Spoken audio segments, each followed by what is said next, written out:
Good afternoon, everyone. I see it's 1 o'clock, and here we are for a Missouri Supply Chain Task Force meeting. Just want to call the meeting to order, and I appreciate those of you that have joined us, anyone that's joining us virtually. We really are pleased that it's nice and sunny outside at the moment. We'll take it for now in St. Louis anyway, because other parts of the state are already starting to get hit with some of this weather that's coming in.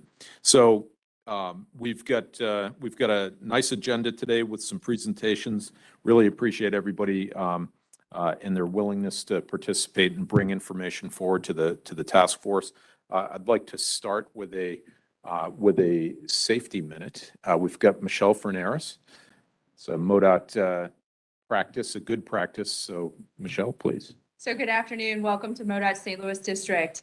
I have a few safety reminders for everybody. So in the event that we would experience severe weather, proceed to the stairwell, which is right outside these doors. Go left at the end of the hall. It's right there by the elevators that you passed on your way in. In the event of a fire, proceed to the main lobby area where you came in and out into the parking lot, a safe distance from the building.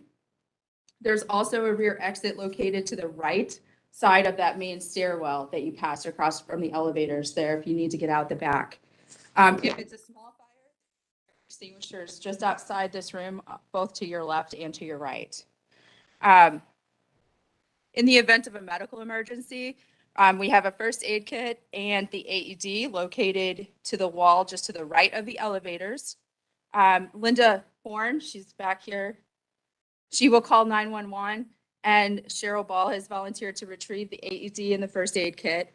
Teresa Gentry, she is located just outside across the hall from this meeting room. She will administer CPR, and Linda Wilson Horn will assist in getting her to the patient.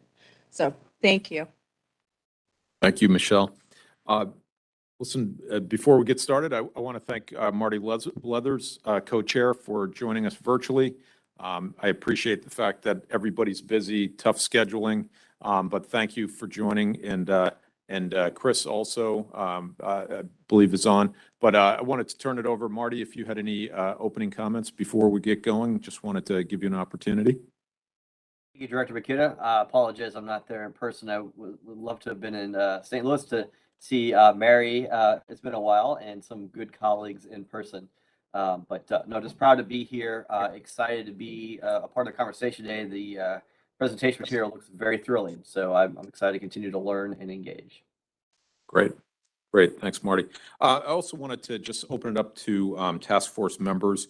As we've been looking at this, the agendas that are laid out, just want to give an opportunity if there are any gaps that you see, anything you'd like to see added to either this agenda or future agendas, please let me know. We can work those things in. This is intended to be a very open process. So,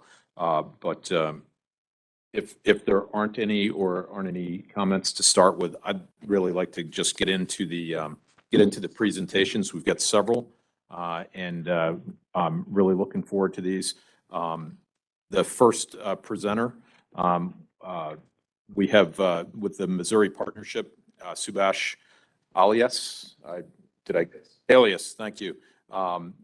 He's going to include observations and data from working with site selectors to attract businesses to Missouri. I think a really critical part of this information that we need for the task force, and site preparation and workforce development that's needed for those things. We've talked about those a little bit, but really critical aspect. We want to end up with recommendations that can help support this very thing. That's the whole point. So I'll turn it over to you. Thank you, sir, for being here. Thank you, Director McKenna.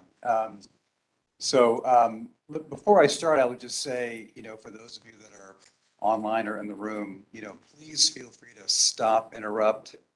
I fully expect my good friends Marty Leathers and Chris Gutierrez to maybe debate or refute what I share up here. So I'd encourage any kind of dialogue. Otherwise, I'll just sort of motor through this. So we'll go ahead and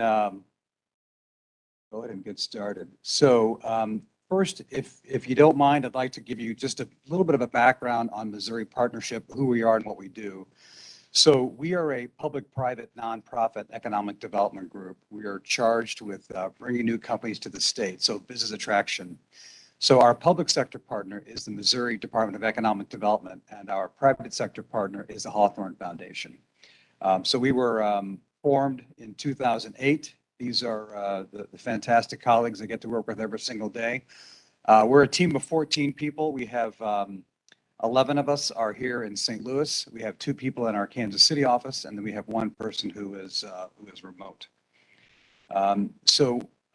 A couple of things, just kind of, there are 4 general pillars on economic development.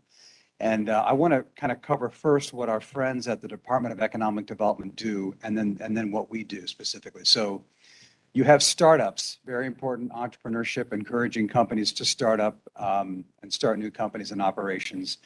DED works on those sort of projects. Expansions, very crucial component. 60 to 80% of job creation comes from existing companies that are expanding. That again is what the DED focuses on. And then we have retention. So this is sort of playing defense, if you will. So there are organizations like ours in other states looking at Missouri companies. And so the Department of Economic Development wants to retain those employers and the jobs in Missouri. So what does Missouri Partnership do? We focus in this upper right-hand quadrant, attraction, strictly bringing new companies in. It's a little bit of a different skill set, but it's fairly similar, but our structure enables us to really focus on business attraction opportunities. So sorry, one point about the attraction. So everything I'm going to share is going to be with that lens of attraction. So new companies coming in. So all of our data is related to a business attraction, not necessarily expansions or retentions. It's really just on attraction. So we have 3 kind of key component areas with what we do. And I like to use funnels in my presentations. This is the first of 2 funnels. And so if you see what this is the sales funnel. Marketing at the very top with business development in the middle and project management. So the idea is to get as many opportunities in the top of that sales funnel for new companies to consider the state all the way through into project management and to locate in the state. So marketing, very simply, is getting the word out about Missouri and why it's a great place to locate a facility. Business development in the middle section, this is more sales, one-on-one interactions with companies, identifying leads, cultivating leads, and converting those leads into business attraction opportunities. And then project management, this is where now a company has said, okay, Missouri will give you that opportunity. We kick into high gear and do what we can to win the project. So I'll go through these with just a little bit of detail and then get into kind of the site consultant work. So marketing, this is our advertising. So we have online advertising, paid advertising, print advertising. We do some social media, earned media, very social media and robust platform. So I'd encourage you to follow us on social media if you don't already. But this is getting the word out about Missouri to a fairly broad audience, but it's still very targeted. So if you imagine kind of a megaphone is what we're doing with our marketing. Business development, again, middle of the sales funnel. This is identifying leads, cultivating leads, and turning those into opportunities. So for example, we will find companies that are in high growth mode that are making headlines throughout the country. We will see what are the assets of Missouri and how can we align those with these companies that are in high growth modes and what are the offerings that we can offer them. So we will go out and we will send them bottles of barbecue sauce from Kansas City or a bag of coffee from St. Louis. And we will go out and try to warm up the lead and the opportunity with those sort of opportunities. Site consultants. So we're going to talk about that a little bit later. It's a huge component to what we do. We engage with site location consultants on a regular basis. So these are folks that advise their clients on how to locate facilities strategically. So what we do is we want to make sure that they know who we are and that we know who they are. They bring us probably 50% of our projects. And then we bring companies and these consultants into Missouri. So a couple of years ago, we brought a group to Big Cedar Lodge in Branson. It's relationship building. People work with people that they know and trust. We go out to their markets. We go to lunch, dinner. We go to ball games with them. My wife says that's what she thinks all I do is go to baseball games, but it's relationship building with these individuals. And again, they're bringing us not 1, not 2, but sometimes a dozen projects in the course of a relationship. Now, what are you going to do with the opening season delayed? Good question. We'll move Yeah. to hockey. Yeah. So in project management, and this is where I really want to sort of focus our discussion and related to the site selection. So again, this is where we have a team dedicated to working with companies after they've said, Missouri will give you the opportunity to win the project. So what I'm going to share is kind of, I'm going to sort of overgeneralize this process. It goes like this largely. It departs from this as well, but I'm just being fairly generic with this. And this is the process that a site location consultant would take their client through as they go and evaluate locations. Again, overgeneralizing. So the very first part of this is desktop screening. So if you think about it, we've got 50 states, 300 metropolitan areas, thousands of cities and communities throughout the United States. How are they going to start eliminating? This is really an elimination process. So perhaps they want to be in the central time zone, or they want to be along the Mississippi River, or there's some regulation that is favorable for their industry, or maybe there's a regulation that is not favorable for their industry. So they can very quickly start paring down the options that they have through desktop screening. Or maybe they've read something about a particular state that they like or that they dislike. All or perceptions are there. All this is part of desktop screening. Request for information, this next band. This is where these consultants will issue a RFI, or request for information. This is basically, they pepper us with questions. The who, what, where, and when about Missouri, our communities, our real estate, everything they can about a location. They do this to maybe half a dozen states will receive these RFIs. If they like the answers that we provide on these RFIs, or they match what they're looking for, we make it to a site visit. Site visits narrowed down further. Probably maybe half a dozen states will get a site visit, depending on how active they are and how broad their search area is. Site visits, they'll look at real estate. They will meet with employers. They will meet with elected officials. They'll talk to high schools, colleges, universities, two-year schools, all to learn about the workforce and what's in the pipeline later. They'll do a full analysis during these site visits. We spend probably, if we're lucky, we get a full day, maybe a day and a half with them in the state to look at multiple communities. We have somebody coming in town tomorrow. They're going to be in Kansas City and Springfield, both in one day. Challenging, but they're going to do that tomorrow. Final stages. This is where things get really exciting. Maybe there are 2 states in play, maybe 3 communities. This is where we start sharpening pencils on real estate, where the real estate owners are starting to negotiate on the location. We start talking about financial incentives at the state level. They talk about it at the local level. And if all goes well, we win the project. So in this process, the thing to me that's a little bit unnerving is that we aren't really contacted until the request for information stage. That means that we're being evaluated and we don't know that we're being evaluated. So this is why we want to have a good, robust website. We try to get positive news stories about Missouri out in the general public. There are certainly negative news stories and we want to try to drown them out, but that's challenging. So we are being evaluated before we're aware of it. And that's the reality with business attraction. Okay, so now what do companies evaluate? And I will probably, again, kind of generalizing here, but I'll put them in kind of 6 different buckets. The first bucket is location, just physically, where are we? So some companies are very location sensitive and they need to be in a certain area for whatever that reason may be. So physically, where are they and where do they need to be? Workforce, very popular topic. The volume is really loud right now about workforce. Can you find the right people with the right skills at the right cost, and not just today, but tomorrow? So who's in the pipeline behind the existing labor pool? That's something they'll evaluate. Business environment. So this is things like taxes. This could be financial incentives, but this could be regulations. I mentioned earlier, there could be some regulation that's favorable for certain industries that they will gravitate for some states. So that's business environment. The other thing could be attitudes. Some cities have a strong attitude and desire for certain types of industries, and they may be less interested in others. So all these can happen at the state and local level. Infrastructure. So in infrastructure, This is the obvious roads and bridges, but this can also include things like air access, utility infrastructure, water, wastewater. But a big component to this is also real estate availability, and I'll talk a little bit more about that.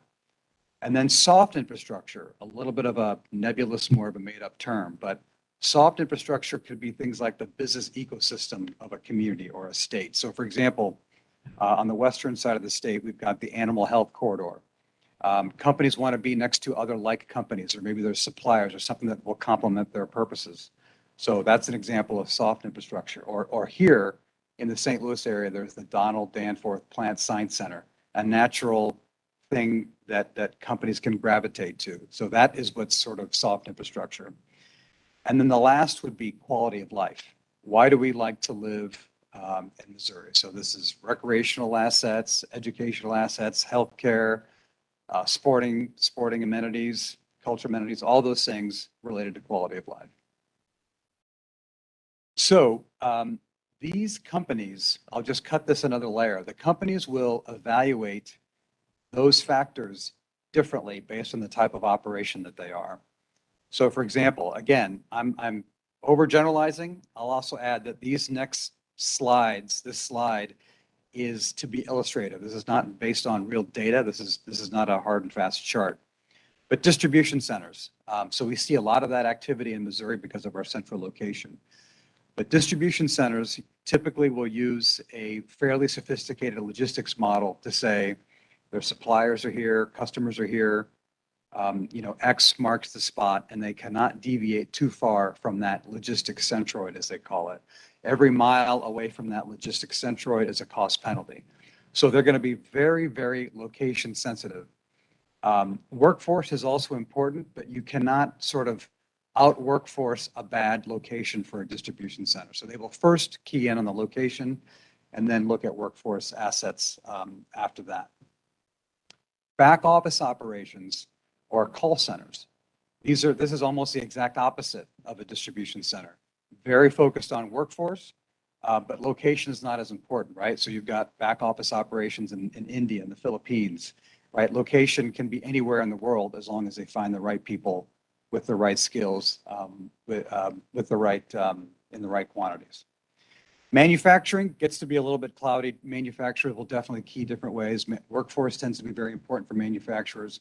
Logistics are important. Infrastructure is key. And I'm sort of generalizing on utility infrastructure. We've got manufacturers that need heavy power. They need rail access. They need road and highway access. Water, wastewater, that's going to be pretty important for most manufacturers. And they'll key in on business climate as well. Headquarters operations, this is a little bit tongue-in-cheek. Headquarters operations, the C-suite is usually making the decision on where the headquarters locates. There's usually a business decision that's part of it, but the quality of life will matter too, because the C-suite is going to be living likely in that location. Plus they have to attract talent to that location. So they will key heavily on quality of life. Now, some may disagree with this, but you'll notice that quality of life is not noted in those first three. Not to say that it's not important, but it's likely that they're going to be hiring local employees, local talent in those three operations, and maybe doing less relocation themselves. So the decision makers aren't necessarily relocating to that manufacturing location. They're going to rely on local talent pool to fill those. But on a headquarters, it becomes a personal decision to some degree. And then research and development operations, very heavy on workforce, very heavy on soft infrastructure, complementary companies, and quality of life for talent attraction. One more way to cut this is cost sensitivity. So distribution centers, I would say, are cost centers for companies. So they're going to be very cost sensitive on where they locate. Same thing with back office operations. But on the other hand, R&D centers may be less cost sensitive. And if you think about a place like, the Bay Area, Silicon Valley, outrageous real estate costs, outrageous labor costs, but they go there because of the soft infrastructure, and they go there because that's where the best and brightest may be for that particular industry, and they're willing to pay for it. So this is kind of the difference between, all these types of operations and how we kind of treat it. So we adjust our strategy based on the type of operation that we're looking at. Any questions or comments on this, or anyone, Artie or Chris, want to refute this? I deal with this every single day. I'm just interested with you're asking for, you know, us to refute this. So, you know, it's all very interesting to me. I don't see you know, you can see the parallels with a lot of things we've talked about already. But that, you know, I think it really becomes in those subjective areas, that quality of life and everything, that must be very difficult to hone in on when you're trying to attract these corporations or enterprises. Yeah, it is. And so specifically, you know, the reason why we do this is, you know, we have just maybe half a day with a particular company in our market. You know, we don't, if it's a distribution center, we don't start with the community center that was recently built in the community, right? We go to the industrial park, we go meet with other employers and things like that. So it really depends on the type of operation and how we treat everything a little bit differently. And all this works all the way through from, you know, we know it's a distribution center. We know that they can't go too far away from the logistics centroid. If they say we're competing with another state, that's quite possible because sometimes we're one of 5 distribution centers. When you move to 3, that changes the whole footprint altogether. But we often tend to compete with our neighboring states because, you know, they can just go very simply across the state line. That tends to be the competition. Interesting. Okay. I actually just have a quick question. Does the question of logistics cost ever become a decision-making factor, or if it does, where is it housed within this? Absolutely. And that is in that location component. Okay. So if I'm not mistaken, you know, logistics, that's why if it's a distribution center, they cannot go too far away Right. from that logistics centroid. So every mile or 10 miles is a cost penalty because it costs that much to transport the product inefficiently, if you will. So in a perfect world, they would just locate in that one location, but it's possible there's no industrial park there, or there's no labor in that area, or they're not near an interstate. You know, Yep. distribution centers want to be off interstates or near interstates. So the idea is they want to be very close to that, and logistics cost is a huge component to the distribution centers. Thank you. How do you find comparisons to our neighboring states in terms of the financial support from a state standpoint to be able to provide incentives, additional funds? It's a very difficult piece of the puzzle. How do you think Missouri compares? We do well. We do well. One thing in Missouri is it's not just the state going in, the locals play a key role. So one of the signature programs that we have at the state on incentives is to reward the payroll. And so there's a payroll kind of a rebate program. So if it is an office project, for example, heavy payroll, then the state has a large share of that. Manufacturing operations usually have a higher capital expenditure. And the way that that's incentivized is typically through the local level, through property tax abatement, either real property tax, personal property tax, or both. The state also has, by statute, sales tax exemption on manufacturing equipment and also usage and energy as well. So that by statute is attractive. Right. But that's how so our programs are very much interconnected. When we approach this, we take a look at the strategy. We say, what is the likelihood that we're going to win this? What's the likelihood that we're going to have to work a little bit harder? We work with our local partners, and we put together a formal package with our friends at the Department of Economics. Great. Subash, let me ask, focusing on the incentives, and let's just focus on the transportation part. How does Missouri look compared to our adjacent states when it comes to incentives for infrastructure like first mile, last mile types of things? We have Austin Raza with Terminal Railroad Association, who's going to talk about the rail component, but really the key is that modal flexibility and that first mile, last mile for transportation to get in and out. Any comments regarding how we're doing from that perspective? You're talking about attracting those companies that will do that last mile? So focusing on, Caitlin had brought up as far as proximity of these companies to infrastructure. And so a lot of times they're going to look at that first mile, last mile in terms of what their overall transportation costs are. How does Missouri do, or their, when it comes to incentives as far as roadway improvements, rail improvements, port improvements to help bring their transportation costs down? I think we do well with that. We have certain programs at the state. We've got federal dollars as well. One program we use a lot is the CDBG program. There's ARPA that's coming. We're getting determination on how that's going to be used. But currently what we have right now, one of the best programs we have is CDBG, which is federal, but the state will put that in its proposal. It's usually focused on rural areas, the CDBG program, but we can extend roads. It can be used for extending rail, water, sewer, as long as it's public infrastructure.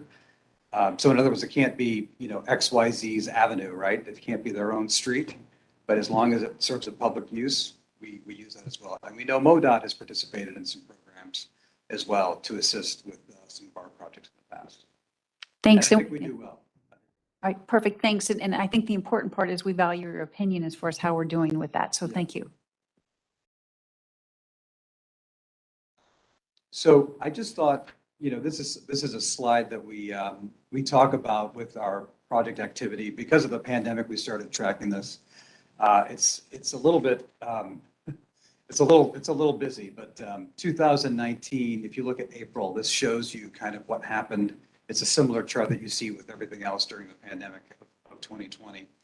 But 2021, we have, it looks a little bit more volatile than it actually is, but we've been doing really well in 21, and 22 is off to a great start in terms of opening up new projects and seeing that kind of activity. And this is where our projects have located. As a group that represents the entire state, I wish we had projects in every single corner, but you can see that a lot of them are focused on the major metros, but we have had a lot of success in some of the rural parts of Missouri as well. So I thought I would share why we are losing and why we're winning. So again, just to preface this, everything that I'm sharing is on business attraction. It's very different from an existing company choosing to expand and double their footprint in Missouri. So we are trying to compile this data because we feel like this is important information to have. As a group, we don't advocate as an organization, but we think it's important to capture the information that we're getting as we're out in the market, learning about why we win and why we lose. So the data is not perfect. There are some limitations to it. For example, the data is based on 509 opened projects, and of those, 128 of them were lost. I would like to tell you that we won the balance of those, but the reality is we just don't know and we don't advance. So if you recall the sales funnel, or not the sales funnel, but the elimination funnel, we sometimes don't make it to site visit, right? This is including things when we just got in the RFI stage and we didn't make it to site visit, or we didn't make it to the next level. So I equate this to if you've applied for a job and you get the, hey, your credentials are impeccable. However, we have selected another candidate who better suits the position. So we get a lot of those. So that's why we have a little bit of gap in the data, but this is what we have based on that. So by sector, we see a lot of them are manufacturing, financial and professional services. Those are the two largest categories of projects that we have lost. Again, this is after they've engaged with us. This doesn't include when they're screening us in desktop screening, because we don't know that we're being evaluated. This is what we know as we go through it. And the reason why we are losing, the number one reason, and it tends to surprise a lot of people, is real estate. Has something to do with real estate. And it's, do we have the right size building? Do we have the right size site? Is it cost? What exactly is the story? And so if you can just sort of put yourself in the shoes of an attraction company, they have no stake in Missouri. They're looking at Missouri. They may look at our neighboring states. And if we do not have what they want, they simply move on to the next location. An existing company will have a higher tolerance for maybe a lack of real estate. So they may invest and they say, well, maybe in a year we'll add on to our building, or we'll find another building in the vicinity. An attraction project, it's very much we want it right now or very soon, and we don't have much tolerance if it's not available, or if the other site may just have it.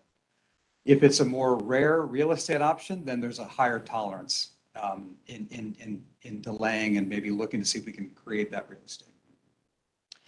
Another large category you can see is logistics and supply chain. So this is something that we've kind of wrestled with, like, why is that? The reality is, if I can humor me for a moment on this topic, this process of site selection is not easy. This is a big decision that companies make. They're talking $100 million potentially to put in the ground. And they don't do it all the time. So we find that we're working with clients that have never done this before, which is why they engage a site consultant. So if you think about how many times you've moved, you may have said, I want a 4-bedroom house with 3 bathrooms and a driveway, and it's got to be brick. And you find, well, in the course of your search, maybe it's not going to be brick, or it's going to be in a different neighborhood. They are learning as they go through the process. So it's somewhat of a moving target. When they tell us that logistics is why we lost, Missouri did not move from when you started the process to when you ended it, right? Like, we stayed in the same place. Their models often change during the process. So it's sometimes a learning curve for them. And we see that. We see that kind of firsthand. Director McKenna, you asked about incentives. We're pretty comfortable with where we stand on this loss. We don't want to lose too much because of incentives, and we don't want to win too much either. This is right kind of in a nice spot, meaning we're not giving away too much, and we're not being too restrictive either. So we're pretty happy with where this is on incentives. But real estate is something that does cause us some concern. So I thought I would just, yeah. Sorry, before we move on. The previous slide, and I know there's going to be another slide here in a minute that shows the other side of this. Obviously, the workforce component, my question would be, do you guys have data underneath this of what percentage each of these represents? Like, how much, what's the percentage impact of logistics supply chain on these, out of the 128 companies, which, by the way, is a really great number. That's really small. Considering deal flow. And then the same thing on workforce. And then I guess the other thing I would ask would be, do we have data behind some of this, not just with the numbers, but, what does that mean? What do they mean when they say available workforce was not a deciding, or was a negative impact, or what logistics are they exactly talking about? Things like that can help us really kind of hone in on things that we might actually be able to do tangibly with some of these resources. Yeah, I'm glad you asked, Marty. We have, I have a couple of slides that have like direct quotes on what some of that is, but sometimes it's more than one item. So it may not be only real estate. They may list several items. On the workforce, again, because it's attraction, it could be just a hair better in another location. That doesn't mean that coming in second place is not a bad thing either. They weigh and score all those factors based on their own models. So what may work for one doesn't work for another. It's just that competitive. So we do have some data behind it. We are trying to put out a report to try to dig a little bit deeper on this. It's not our primary thing, so we are working on trying to get better data. But so, for example, this next slide, this is a direct quote from one of our project managers that got from the client. So to your question, this is what makes it a little bit nebulous. So labor costs were on the fringe. We were in the middle of the pack for labor availability of some southeastern states. Cited that our incentives were also on the fringe and we were not as competitive, but we performed the best in the Midwest. So this is going to check off a couple of items towards that why we lost. So labor would be part of this. Incentives would be part of this as well. And I would say logistics too. So this is the challenge in that we don't always get really perfect information. We're having to base it on some of this anecdotal data during some kind of a debrief, or what we may find from a headline from another story. So here's another one. The most compelling reason for their capacity to build on an existing footprint with an operational center already in place in Atlanta. Another contributing factor was the lack of Class A office space, speculative development, real estate. And lastly, a member of the leadership team with strong ties to Atlanta, there's quality of life, that did not join the site team on any of the Kansas City visits. So here, this is what we usually have to go with, and we try to make some sense of this particular, this data. This is what we sort of get. I have a quick question before we Yeah. go on, and Yeah. it's more of just thinking outside the box type of solution. Do you think it would be helpful at all if, unless it already exists, if there was a logistics collaborative group that would be able to at least assist the Missouri Partnership in request for information stages so that these companies, when they're looking at, we want to move our manufacturing to East St. Louis, let's say, they may not, yeah, right. Yeah, right. But so I think, in my terms of things as freight forwarding, they may be going out to their freight forwarders that don't really understand the Missouri infrastructure, our railroads, our drayage systems. And they may be getting quotes on, okay, please model this cost out if we were to move our manufacturing here and we export 5,000 containers a year out of St. Louis. I think if we kind of maybe proactively would be able to help in some way for Missouri Partnership and your endeavors to really promote logistics, since that's one of the major reasons why the products are lost. Would that be, what does that look like for you guys? It would be. I'll tell you what happens is there's a little bit of, so there's an element of trying to get over the hump to have that conversation with them. So there's this element of, we know our business, we're asking you, Missouri Partnership, to show us these items. So can we get behind the curtain with them? That has been a challenge.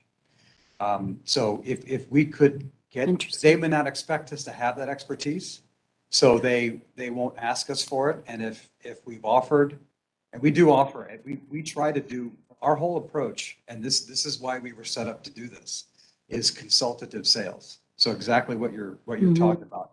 We don't have the logistics expertise, but we realize there are others that do. We even offer bringing other partners, like help with manufacturing plant layout. Yeah. I mean, we don't do it, but we can connect somebody that does it. Mhm. And our experience has been that there's a little bit of a, we got it, thank you, but we've got that part.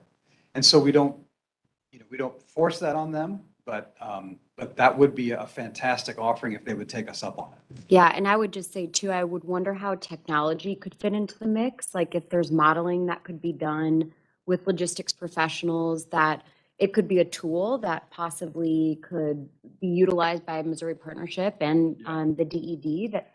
Yeah. One thing, and again, to that point, one thing that we do tend to kind of get a little bit closer to, that they do tend to give us a little bit of a longer leash on, would be things like taxes. And so what we have done is we'll say, look, this is what the tax liability would be in Missouri versus another state. But the reality is there's so much involved with tax. We don't know what their net income is to properly calculate the tax.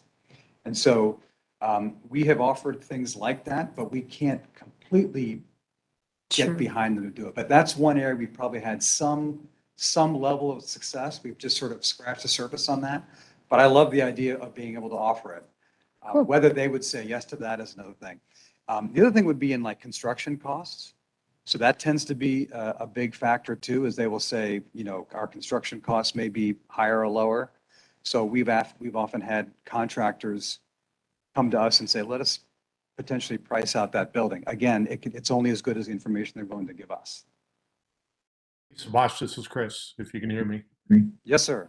To that question, when we're working on these freight-based projects like manufacturing and distribution that Subash talked about, most of the time, to that question, the client has either internally done a supply chain network optimization study because they know where their inbound and outbound freight's going, and that circle's drawn that maybe St. Louis or Kansas City is possible.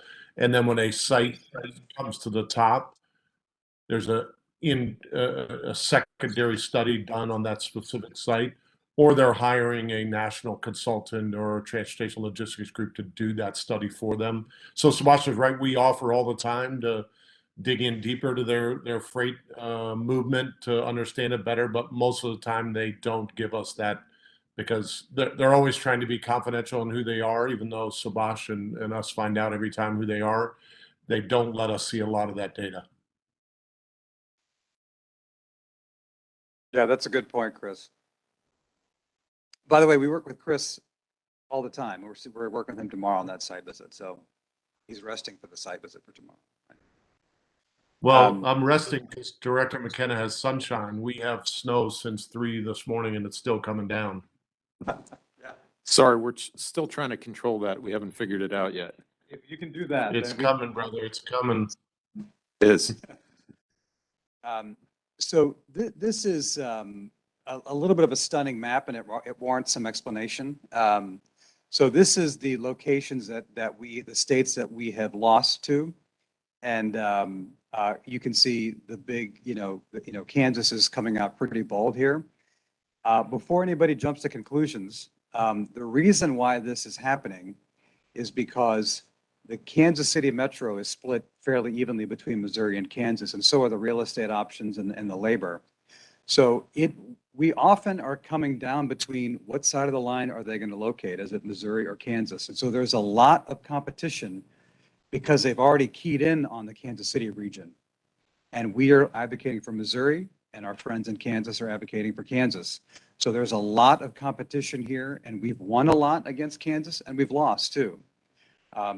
But it's because of the activity that's happening in the Kansas City region alone is why this is. Now, on the St. Louis side, the balance is very different, right? The bulk of the population real estate options workforce is in the Missouri side and not quite the same on the Illinois side. So the competition, not to say there's nothing wrong with, nothing wrong with Illinois or Kansas, but it's just different. It's a different balance between the two metros.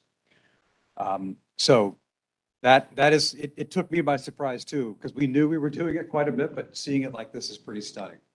Hey, I think, Sorry. Yeah. go ahead. Sorry, kind of a technical question. Are we losing business to Canada, or that just happens to be that Canada is also yellow? I think that's just the map. I'm sorry, Marty. Okay. No, just making sure. That Hartman project, we want to make sure we keep getting those Canadian projects. We probably need to improve this map by the colors anyway, because, you can see that, there's a difference between Indiana and Illinois. I'll add one more thing about the Kansas. This does not include companies going across the border. We don't engage in those projects either. So that's not what this is. These are pure new companies looking in the Kansas City region, and what side of the line do they choose? And that's why this is incredibly competitive. A little bit to Mary's point earlier, when we're kind of trying to look self-reflectively at transportation investments and the ability to get that first mile, last mile. We heard from the freight industry, from Class 1 railroad at our last meeting, and there was a comparison made between when they're looking at moving some industrial site, the railroads really don't have the wherewithal or willing. They've got a business model that's very keyed in on what they do now, and to invest, what could be $1 million a mile into a new industrial site without bona fide shipping customers already in place. That's a big ask, and that's usually where the state has to come in or municipality has to come in and help out. In Missouri, we have a freight enhancement fund that totals $1 million a year. So we've got the ability to put a mile somewhere. I think they referenced Kansas as having an opportunity fund in that regard of $100 million. So, I mean, these are the types of things that, we have to, the way that our structure is set up, our constitution is set up, our transportation dollars are very rigidly bucketed.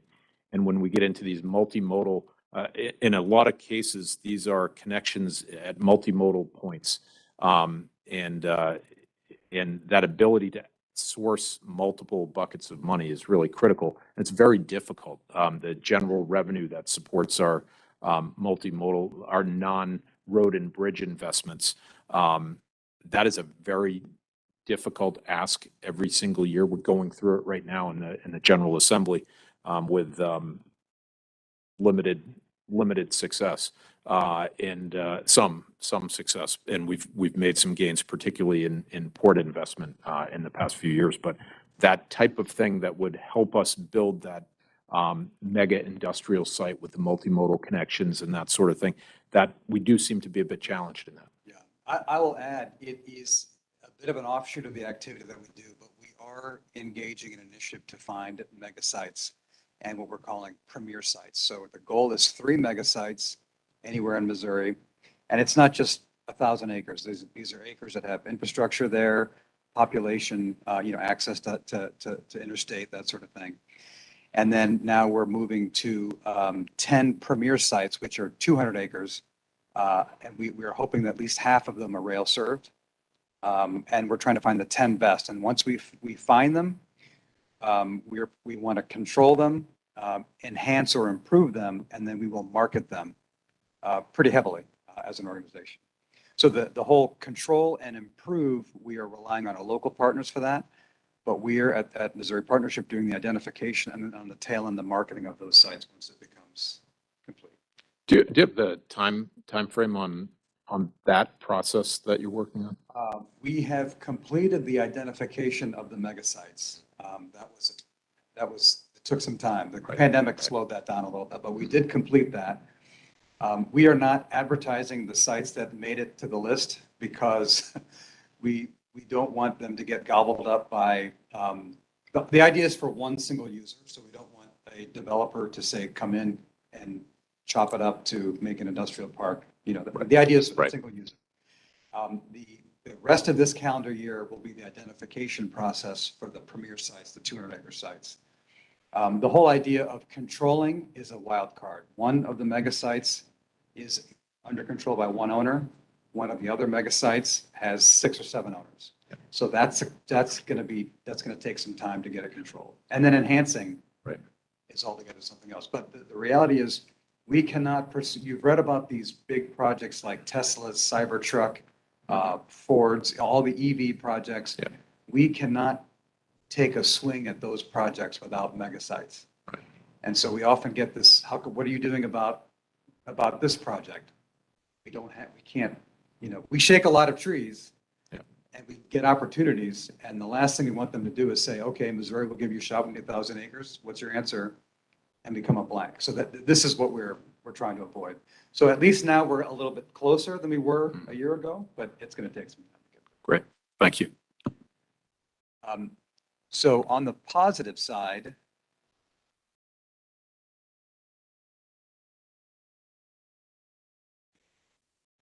some trouble.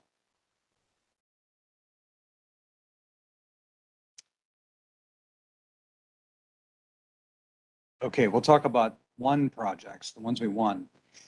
Again, this is the sample size here is 85, right? So around 300 of these, we got the Dear John letters where we don't know why we didn't advance. So this is based on 85 project wins.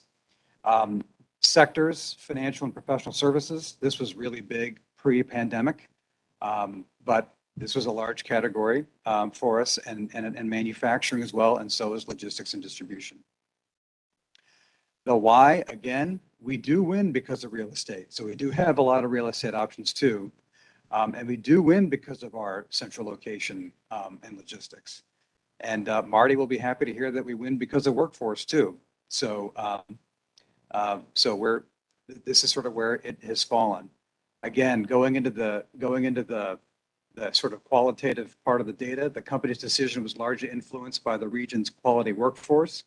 The key factor in site selection proved to be the existing knowledge base in the Springfield area, which far exceeded competing locations in other states. Another is the region is not only a hub for agriculture in America's heartland, but it's also already proving to be a diverse talent pool in proximity to many land grant and research universities. This is the USDA. headquarters relocation is one reason why they cited. Just very quickly, I'll just share a couple of the projects that we've won. We're very excited about the headquarters relocation of 2 USDA divisions. By the way, our share of projects that we win that are just headquarter relocations is fairly small. Almost all of our projects are a company just adding to their footprint. Kind of ripping from another state and bringing them to Missouri, and going the other direction is actually fairly rare. Accenture Federal Services, 1,400 tech jobs. Are we in town and country right here or close? Anyway, very close, 1,400 tech jobs. This is a project that we started pre-pandemic, and we thought surely this is now gone away with being what happened, but no, in June of 2020, we announced this. One of the largest attraction projects in the St. Louis region. Gateway Studios, not far from here in Chesterfield. If you're a musician or you want to go on world tour, you can rehearse at this facility that's under construction by the Spirit of St. Louis Airport. Taylor Swift can simulate a stadium environment or arena, or multiple sound stages, and then she can go on tour with her act. That'll happen at Gateway Studios. We've seen a lot of food processing projects. Swift Prepared Foods.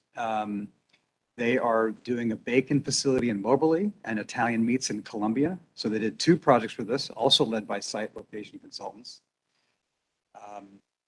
Chris Gutierrez knows this, and this is by pure chance that I have a bottle of Niagara with me. But Niagara bottling 2 facilities in Kansas City, so they too doubled down on Missouri. A company called Seal Ingredients to St. Joseph, just north of Kansas City. Chewy.com, this is quite a story. I do want to share about this for those pet parents.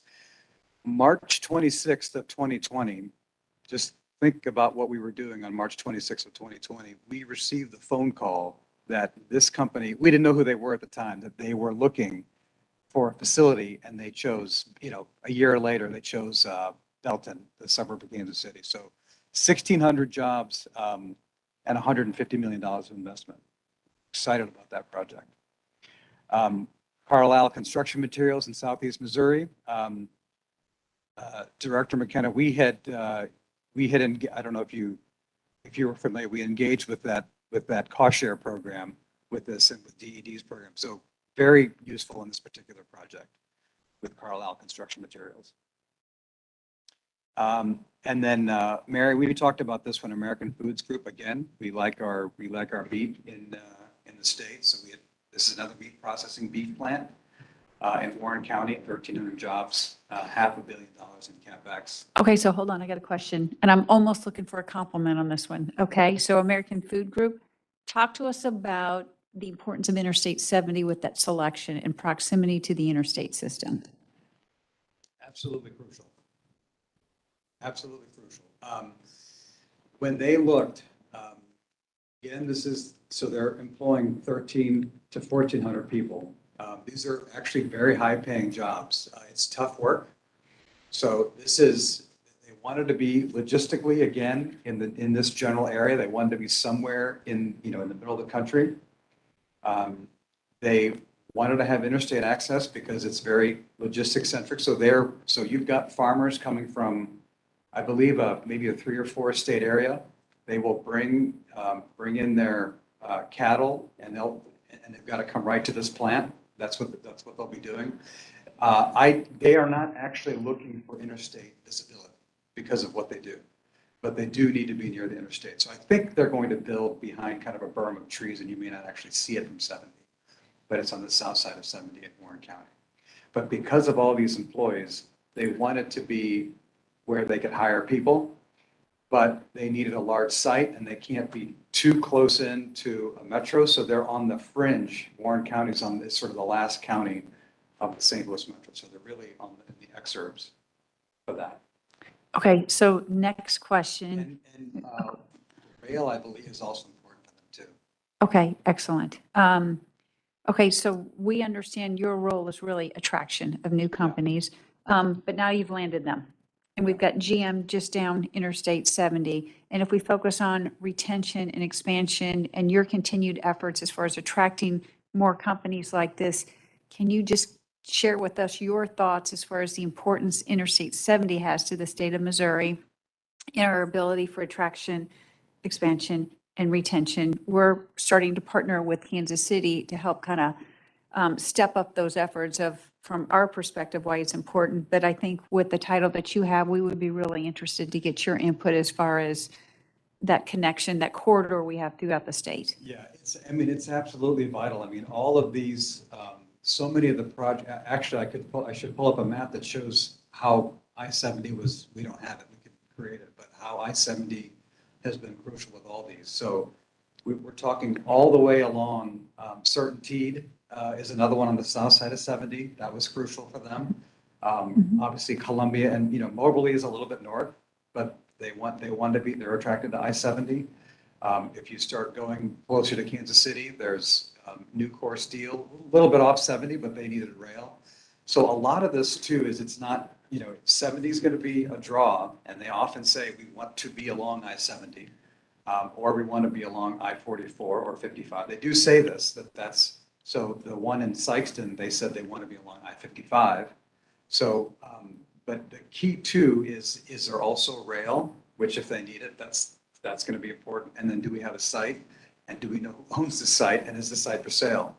So all of those factors tend to key in on this. So this is a site that had been marketed because it was adjacent to 70, and they have other sites kind of in mid-Missouri between between Warren County and Columbia. There are other sites where that solar farm is going, that Ameren is building on the north side of 70. There's great property there as well. Again, all keyed on 70 and to the rail. Perfect. Thank you. And I'll just really quickly share, if you can hear me on these two projects, these next two, these are companies that had closed and laid off people, and these are in rural communities. So the opportunities don't come as often as they do in the urban areas. And so Russell Stover's in Butler and Bates County closed, but this company, Frozen Foods Express, came in, hired the people, took the building. This is why we do the work we do in economic development. Another one is Belleville Boots. If you've served in the military and you know about Belleville Boots, a company called Justin Boots in Carthage closed. They were not making military boots, but Belleville Boots actually came in, hired the individuals, 238 people, took the building. Marty, you may find this interesting. This is the only company that I have heard in the past decade that it says we have more people to choose from to work for our operation than anywhere. So they're very happy with the location. They're based in Belleville, Illinois. But that's basically it. Again, I'm happy to answer any other questions or follow up if you want to email me or anything like that.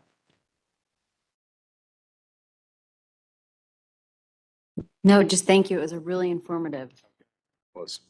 Thank you very much. Thanks for being here. Next up, we have Rhonda Nybridge from St. Louis Lambert International Airport. I think she just flew in just now. And That's what I feel like today. you're right. Thank you for being with us, and we really appreciate you sharing some of your insights with the task force. Sure, happy to. You guys have my presentation, right? Or do you need this? Okay, great. Yeah. This, okay. Here we go. So I think, a lot of times when I talk about the airport, I talk about passenger and growth and what we're doing on the passenger side. But a secondary piece of what we do is cargo, and it's an extremely important piece of our airport, both from a revenue standpoint, but also in terms of operations, because the FAA looks at airports in terms of operations, and a lot of funding comes our way based on operations and total activity in airports. So cargo is an extremely important piece for us. And for a long time, when we were busting at the seams, 2 decades ago, cargo was an afterthought. We actually didn't care for it at the time because we were busting at the seams. We have, in the past decade, worked tremendously to grow cargo back and bring new partners in. So I'm going to share a little bit with you. And just so I make sure I'm from a timing, how much time do I have? I want to make sure I don't. You have plenty of time. Okay, great. Run. So Got this, well over 20 I minutes. hope, you take a look from 2016 at 140 million pounds. Last year, we ended at 235 million pounds. Substantial growth in cargo. And that comes in a variety of ways. And I'm going to talk about the variety of ways it comes in. But I want people to see that continued growth. And we think this year is going to be the same pattern. This is just looking at it from a different graph. What I will say is we just got the January statistics in about a week ago, and we saw a little bit of decline in January. You see that red line? We saw just a little bit of a decline. So people say, oh, should we panic? And I said, no, we had like 5 snow days in January where it was a challenge getting logistically product to and from. Not that the airport was shut down, but as they think about being able to distribute to where they needed to go and trucks on the road and all those other things that play in, it took a little bit of an impact. So we don't believe that'll be the case going forward, but this just shows a different bar graph. And as you can see, the pink bar continues to show the growth that we've seen here. So I want to talk a little bit about where that cargo comes from. And if you look at cargo can come in many forms. We have dedicated cargo carriers, your UPX, your FedEx, your DHL, Amazon. And Amazon first came to St. Louis in 2019. And, they fly 2 767s a day. So when you think about 2 full 767s a day, it brings significant landed weight, which is great for the airport because they have to pay a landing fee. And a 767 aircraft pays a much higher landing fee than a regional jet does. A significant difference there. You also talk about the belly freight. And belly freight is freight that airlines carry. And since we've seen the growth of Southwest so dramatic here, Southwest is also carrying a lot of cargo through here. So you're seeing the growth in there. Now, when you think about that 235 million pounds, about 9% of that came from the bellies of the aircraft. And the bulk of that came from Southwest Airlines based on 100 flight activity a day. This summer in June, they're going to be at 122. So in addition to all those bags that you're loading in the belly, they fill every square inch they can with freight and also with mail. So a lot of the carriers will contract with the U.S. Mail to be able to transport mail. So it just gives you a little bit of an idea from where some of the cargo comes from. One other fun piece of where cargo comes from and some of the growth that we've seen in St. Louis, and Mary's very familiar with this because we've talked about it numerous times, is as we looked at how can we in St. Louis, did I do that? How we in St. Louis can grow different areas of cargo. One area of cargo, let me go back one. One area of cargo that's growing across the world is dedicated live animal charters. And most of the live animals that are being purchased are coming from markets in the Midwest. And they're being purchased for other countries to grow their breeder stock. So if you think of countries like Vietnam or Brazil or in Asia, they do not have enough protein to feed their people. And so as they look to their next decades, they are buying a lot of product from US to be able to grow their livestock. And there's only a handful of carriers or airports in the US that can handle live cargo of animals. We got approved after working on it for almost 2 years to be one of those markets. The largest market is our friends to the north of us in Chicago. And so we all know the challenges that Chicago has on the passenger side, and the cargo side takes even more of a backseat when it comes to congestion and delays. So for us, based on the runway system that we have and the capacity we have, we felt that we could be a great market to try and attract these. So we had a vacant building, Cargo Building 1, that was down in the Cargo City area. It had been vacated by American Airlines.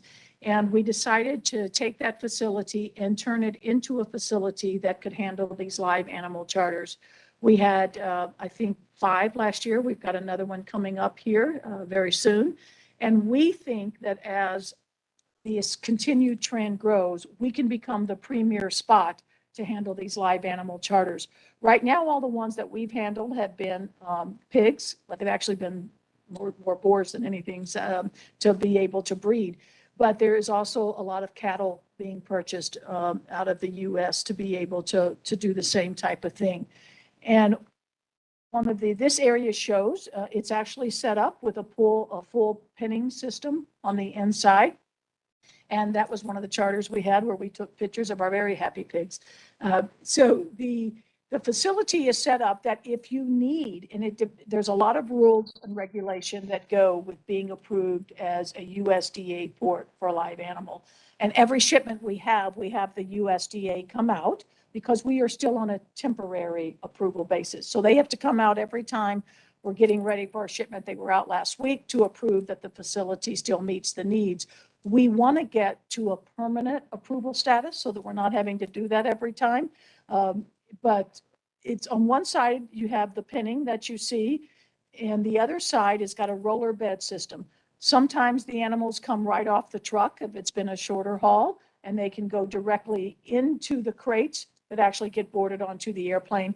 Sometimes they actually need to rest, and they would go into the pinning side.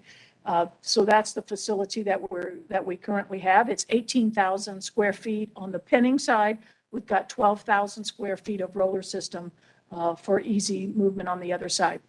The firm that has done all of the charters here loves us and said that he doesn't foresee, and he does a huge portion of the charter. A gentleman based out of Denver, Colorado, does a huge portion of the charters across the world. And for him, every access that we have, every point that we have for them to be able to do this is so easy compared to the other markets. So Miami's approved, Chicago's approved, JFK's approved. There's one in Rickenbacker outside of Cincinnati and St. Louis, but there's only a handful. So there's not many of these. And when they think about why they want to come here, it's because of our lack of congestion and because of our ease and the fact that we feel like cargo is a really important piece. So in addition to those dedicated freighters like the Amazon, the DHL, FedEx, UPS, which bring product not only for truck distribution, but for a lot of the distribution centers. As we've seen those distribution centers grow here, we've seen the need for more of that air cargo to come. And then we've got the live animal charters, and then we've got the belly. So cargo is a growing piece of our airport, both from a revenue standpoint, but also an important standpoint. Hey, Rhonda, Yes. excuse me, if I could ask you a question. So along those lines, I mean, that's a pretty considerable increase from 2020 when, you know, the previous 4 or 5 years were relatively consistent. So what I'm curious to understand is that is part of that growth as a result of capacity constraints with other modes? So are customers choosing to ship things which traditionally might have went truck, for example? Are they choosing to shift that over to air, or what's driving a lot of that? It's a couple of things. Not all markets have grown that fast in their air cargo. I think for us, it's a combination. That is a piece. During the pandemic, obviously you saw more people shipping online. What that drove was for the need for product to be somewhere quicker, and air gets it there quickly. But I think the bigger piece of that also came in the fact that the distribution centers that have been located in the St. Louis area over the last 3 or 4 years is driving some of that activity to St. Louis.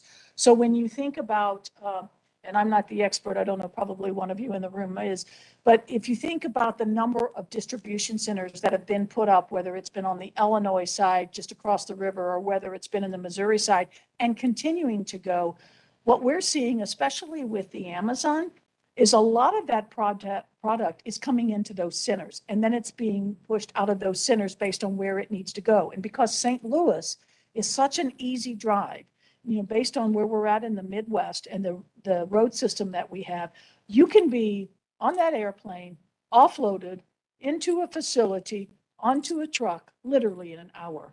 That takes you a day in Chicago.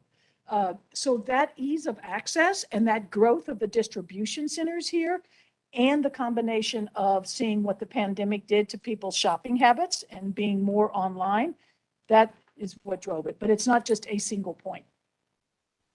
You're welcome.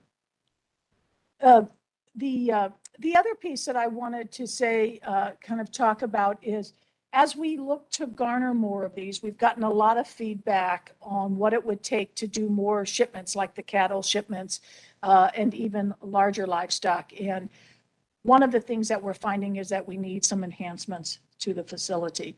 And so in an effort to continue growing that, we want to try to enhance the facility and do some additional things. And so, of course, you can't ever go to any presentation without an ask for funding in some way or fashion, right? So these are the things that we want to do to try and enhance the facility to keep us at the top of the rankings for people to want to bring these shipments here. We need to do an epoxy flooring. Today, it is not an epoxy flooring. So that works great because you can lay hay down when you're moving the hogs because they're smaller. But as you get cattle or you get horses, they're too large and the floors are too slick and the hay isn't enough. So you need an epoxy flooring. So that's one of the things. We also want to upgrade the electrical system in that building. It is an older building. And while we've made it look nice and shiny, it needs some enhancements in terms of the infrastructure. We also run some roof ventilators. You know, these animals fly year round. So you want to be able to accommodate them in the winter when it's really cold, but also in the summer when it's really hot. So we want some high volume ceiling fans. What we did last summer when we had a couple of really hot days when they came, we rented a lot of the large fans to be able to put into that. So we want to install permanent ones. And then access control on the doors today. My staff or myself, we're the ones that are escorting people to and from, but as we can grow this product, we can do control access doors, which allows that to be certified people that can actually get into them with codes and we can track everything. And then there's some other upgrades. We've got restrooms. The USDA has to be there during these flights. So they require that there be restrooms. We have restrooms, but we really need to enhance those.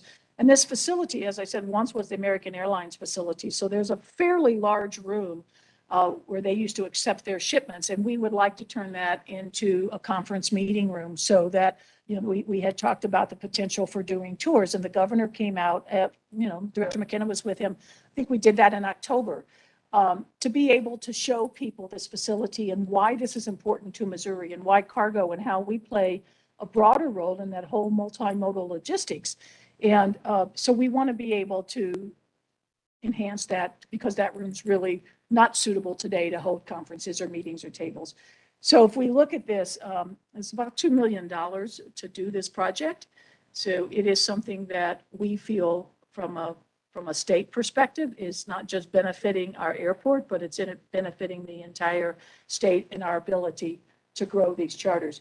And as more and more farmers in Missouri do both the sale of hogs and cattle to these foreign countries, we believe that more and more of these shipments are going to come our way. So it's an important piece of what we're doing and what we're trying to look into the future for.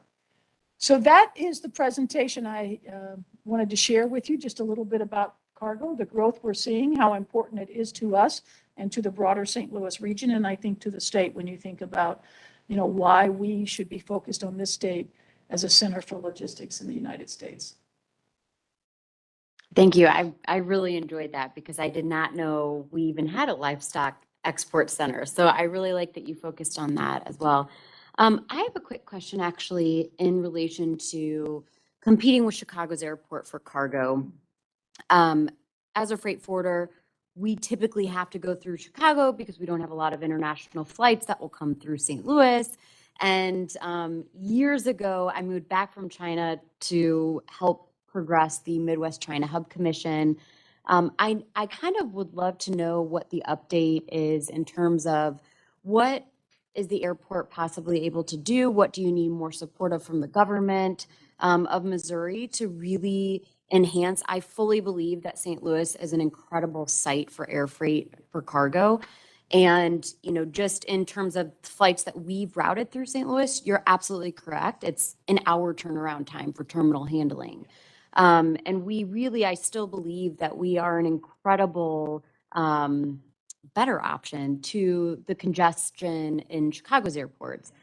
What would the St. Louis airport need in order to facilitate more import-export cargo through St. Louis? So there's two things. The first is, the summer we have Lufthansa starting. That's a large aircraft. There's going to be 11 positions that are going to dedicated for freighters. So we have been working really closely with the Lufthansa cargo team, and they're Great. quite happy with the freight forwarding community. We're going to be hosting a reception in May and moving some of that traffic that every day is driving right past our airport in trucks, being put on planes to out of Chicago. That'll come here, and that'll be great. So that is one thing that helps us move in that direction. A lot of the freight going out of Chicago is going on passenger aircraft. We haven't had that to Europe or to Asia. So, they can fill those bellies up, just like Southwest can fill that belly up with bags. They can fill that half of it up with cargo. It's the same way with passenger. So that lack of that international passenger had been significant. We think the Lufthansa flight coming, we're pretty confident it's going to fill up every week. That's going to help build that market. That's going to help that flight be successful, and that's going to help us get to 5 and 7 days a week, which is great. The other piece, and it's the other ask I have, and I didn't put it on here just because I didn't have all my roads, my pricing in duck, but that what we consider the northern track of the airport is on our north side of the field. So I don't have any more cargo space. I am out. I have, if FedEx, UPS, Amazon want to grow, I have nowhere for them to grow. Our facility is full up. That's a great problem to have, but it's also a challenge as we think about trying to get more and more of that direct freighted cargo into St. Louis. So we believe the northern track, which is about 60 acres, which is on the north side of our airfield, has direct access into the airfield, was the original McDonnell Douglas building. There's a lot of interest in developers to come put a state-of-the-art cargo facility there. Been working on this for 8 years, worked through some partners, but the biggest challenge is the cost of bringing that building down and starting fresh. And most developers want a site ready to go. So my other ask is to try to get that site ready to go. And I know that if we put out an RFP, there will be people that will come to the table to build a P3 partnership on a state-of-the-art cargo facility that can have cold chain. So if you're moving pharmaceuticals, if you're moving vegetables, if you're moving things like that, they'll have a cold chain within it. And then you could have directly airplane lands, taxis in, pulls up, offloads, truck dock on the other side. So that is a piece of our strategy as we think about growing this. And that would be a significant improvement to our airport to be able to really push us to that next level of cargo. Awesome, thank you. What do you anticipate the cost of that site preparation would be? I'll have it next week. Oh, okay. I really wanted it today. We have the cost. The good piece is, as they're looking at it, because there's a lot of steel in the building and the value of steel has gone up. If we made an agreement with someone to do the tear down of it and ready it, they can take the steel of seal. So that's actually bringing the cost down pretty dramatic from where we thought. So they're just trying to price all that out, and I should have that next week. It's what we do on bridges. Rhonda, quick question. So focusing on the live animal cargo, and you've done a great job as far as allowing us to better understand how you made it easy. The other markets are very congested. Help us understand the industry as far as when you're out there marketing, are you sending your staff to the Missouri State Fair to the livestock competition? Or are there specific freight forwarders who are actually making the decisions on where those planes are going to land? Help us understand that part. It's not the farmer, it's the individual that has been contracted to get the plane and actually move the product from the US to wherever it's going. So we have been going in the past year. Brian Kinsey, who's my air service development, also my cargo guy, he's been going to the trade shows for beef and for pork. So he's been in Des Moines. Amanda does not wear boots or belt buckles, but now is learning to put on boots and belt buckles. There was one in Nashville a few months ago as well. And so he's going to these industry shows to talk about why St. Louis. And it's interesting because the first couple of times he showed up, they're like, what is an airport doing here?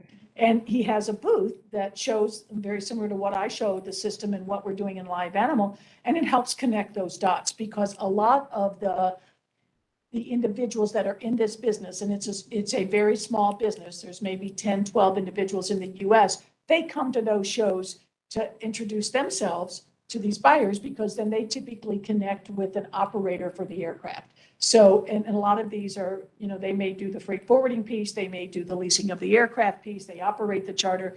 So those shows are where we've been going to.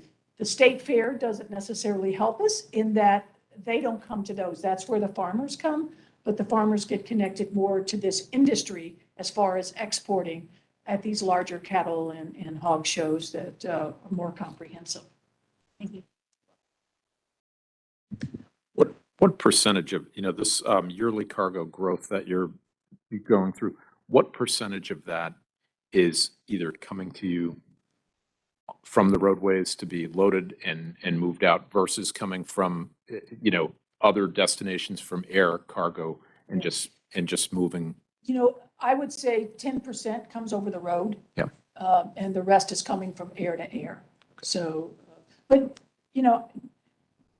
I say that, Mr. McKenna, and that when a lot of it, when it comes in, it will come in via air, but it will still transfer to a truck individually. So it doesn't come to us via truck, it But comes it leaves. via air. Some comes via truck that goes into the belly cargoes. Yeah. That'll come mostly via truck with the airline. But once it lands here, it ultimately goes on a truck to everywhere. Right. So Right. the inbound is more from air, but the outbound is there's very little connectivity of air to air in our freight, other than maybe on Southwest. They might have some air that cargo that's passing through. And I'm assuming that split is somewhat 50/50, Yeah. obviously. Yeah. Interesting. I'm just trying to, again, Mary's had a couple questions about the capacity of I-70 and that sort of thing. And these are the things I think we really have to be considering to make sure that we're tracking your growth so that you continue to have that competitive advantage for moving that cargo out quickly. And by the way, just as a comment, your airport is my favorite airport in the world. It's the easiest to get in and out of. It's for all the travel I've done, it's the best airport in the world. Thank you. Thank you. And that's nothing to say anything about other places in Missouri. I happen to go to this one. Yeah, yeah. That was a personal comment, not an official comment. I shouldn't have said that. I made note of it, Director, in Kansas City. I heard that. Right, that's right. Any other questions or? I just have one follow-up question to Director McKenna's. What's the percentage today of cargo that is international? Today, it's pretty small, other than the live animal charter. So remember, they're 747s. So when they come in, they're massive. So they're 747s. The other piece that we get is we will get Boeing, the Antonov. We'll get the Antonov in here, which is the largest aircraft that lands here. So when it lands, that's a pretty significant, and most times that's going international as well. But if we think about the freight and the cargo coming in from our carriers like FedEx, UPS, Amazon, DHL, most of that is just domestic. Now, once we start the Lufthansa flight in June, you're going to see that international go up. And so we're really anxious to look to next year to see what our number is, because we think it's going to be a dramatic growth again, especially with the Lufthansa, and our international number will grow with that. Yeah, great. Thank you. Great presentation. Further questions? Thank you so much for being here. I know you're busy. Really appreciate it. We'll incorporate that. Did you want to?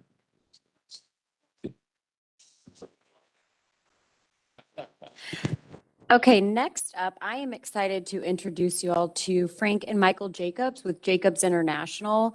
I had really told, and they already know people.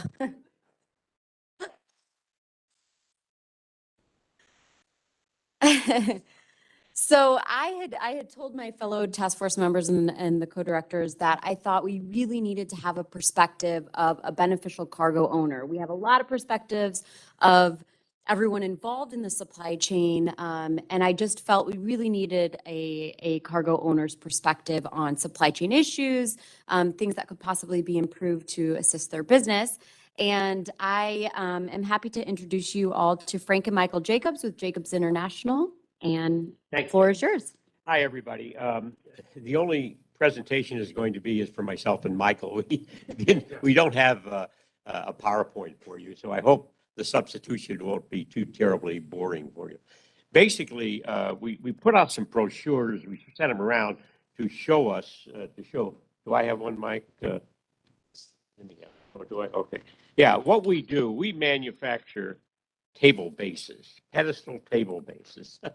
The product, basically, I don't know if you can see it, but if you go to a bar, restaurant, cafeteria, the thing that holds the table up.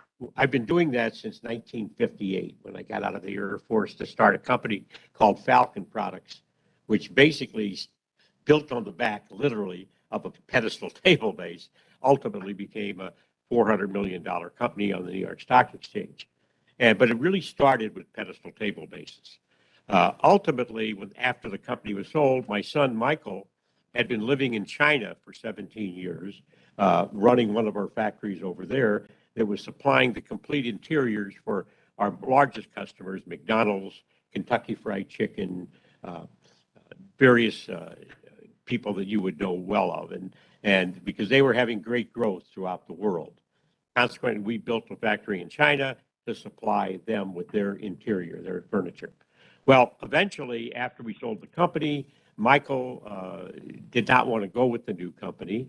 And he said to me, Dad, I want to start my own company. So we restarted a company called Jacobs International, kind of an innovative name. And basically was to manufacture furniture, not for the United States, but for China and for surrounding areas in the Far East, because there was huge growth from American companies, Chinese companies, British companies, all kinds of companies that were building restaurants for this growing middle class that was starting to exist in places all over the world. Well, that worked very well, but what happened was my old company, Falcon, we had a 75% market share of what's called a pedestal table base. And this was something we designed in 1958, that four-pronged cast iron part that you see that holds up a table when you go into a bar. And no one looks at it. Michael and I look at them all the time. My wife gets very concerned because I'm always looking under the table. You know, there's some other connotations to that, which I sometimes get. But basically speaking, there's about 10,000 of those bases sold every day in the United States. It sounds ridiculous, but it is. And because the base will outlive any of us. So why would they take a base out of a restaurant and put a new base in when it looks exactly like the old base? Well, it costs about $1 million to $2 million to refurbish an existing restaurant or to build a new one. And a table base costs about $24. So maybe of that $1 to $2 million, you've got $700 or $800 worth of table bases. So it's just as easy to put a new one in. And you say, where do the old ones go? Well, the old ones go to every little pizza place, Chinese restaurant, places that you see all the time. I mean, I go into restaurants in downtown St. Louis, and I see, or I go in Chicago, any place, and I see bases that I made 25, 30 years ago, sometimes 40 years ago. And basically, that's the thing. But that's the business. Okay. Well, why are we so concerned about the transportation system? Because that's what we're going to talk about. Very simply this. The world changed. When I started Falcon back in 58, my customer base, my market was 300 million people in the United States. Today, our markets are billions of people all over the world. I mean, these emerging middle classes in India, emerging middle classes in China, even in Europe, Singapore, all over the world, they want the same things that we grew up with here in this country. And basically what they want is a place to go out and eat rather inexpensively, have their food, and that's what it is. So consequently, the market for our products, and by the way, the market for everybody's products, if it's a cell phone, if it's a hairpin, whatever it is today huge. And the easy thing about it is that you can push a button today and talk to 1 billion people.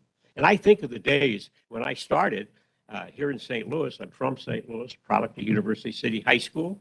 Used to be called an Indian. Now I think we're the Lions. But the point of it is, built my business here, lived here all my life, and love St. Louis, love the state of Missouri. And basically, what you do is here in St. Louis, we're in the middle of the country. And when I started Falcon, what I would do is I would take a catalog, a brochure like this, and a price list. I'd get in my car and I'd drive to Joplin, and I'd drive to Springfield, and I'd go down to the Boot Hill. Then I'd go over to Tulsa and so forth, calling on restaurant equipment dealers and offering them my pedestal table base to hold up their, that's all I made those days were pedestal table bases. Now you say, and what they would say, they didn't care who I was, what I was, how big my company was. They could care less. All they knew, if they needed a table base delivered on the side of a mountain on Thursday morning, if I got it there, I had their business for life. And a perfect example of what I learned as a young guy out running around the country selling table bases came from a guy named Kemmons Wilson, who probably none of you know, but he was the guy who started Holiday Inns. And I wandered into Memphis one day and I wanted to see Kemmons Wilson. And they said, "Who are you?" I said, "I'm Frank Jacobs." He said, "I'm the chairman of the board, CEO of Falcon Products." And they said, "What's that?" I didn't want to say we had 2 employees. We're down at Broadway in Franklin, you know. And so I said, "Well, it's a company." He said, "Okay." A guy walked up to me and he says, "Young man," he says, "I'm Kemmons Wilson. Tell me about yourself." And I said, "Well, Mr. Wilson, I drove here." "Oh, you drove all the way here?" He said, "Yes, sir." He said, "Come on upstairs, young fella." I went upstairs, and that guy told me in 1960, just what was going to happen in this world. How 75 to 80% of everybody in this country had never traveled farther than 85 miles from where they were born. How people were going to start to travel, how women were going into the workplace, all the stuff that we take for granted, how people were going to travel more, eat out, everything we take for granted. This guy told me in 1960. And then he said, "Okay, kid, what do you make?" And I said, "I make table bases." He called up a guy named Warren Andrews. He said, "Whatever he makes, buy him." So Holiday Inn started buying them. And then I learned my second lesson in life was it has to do with basically perception and reality. Because all of a sudden, Holiday Inns were going up all over the world. And we're getting orders for pedestals because in their specifications, it said, "Coffee shop, Falcon number 203-30. Well, these people would never assume that a little 2x4 guy down on Broadway in Franklin would be a Holiday Inn spec. So they assumed we were a relatively large company.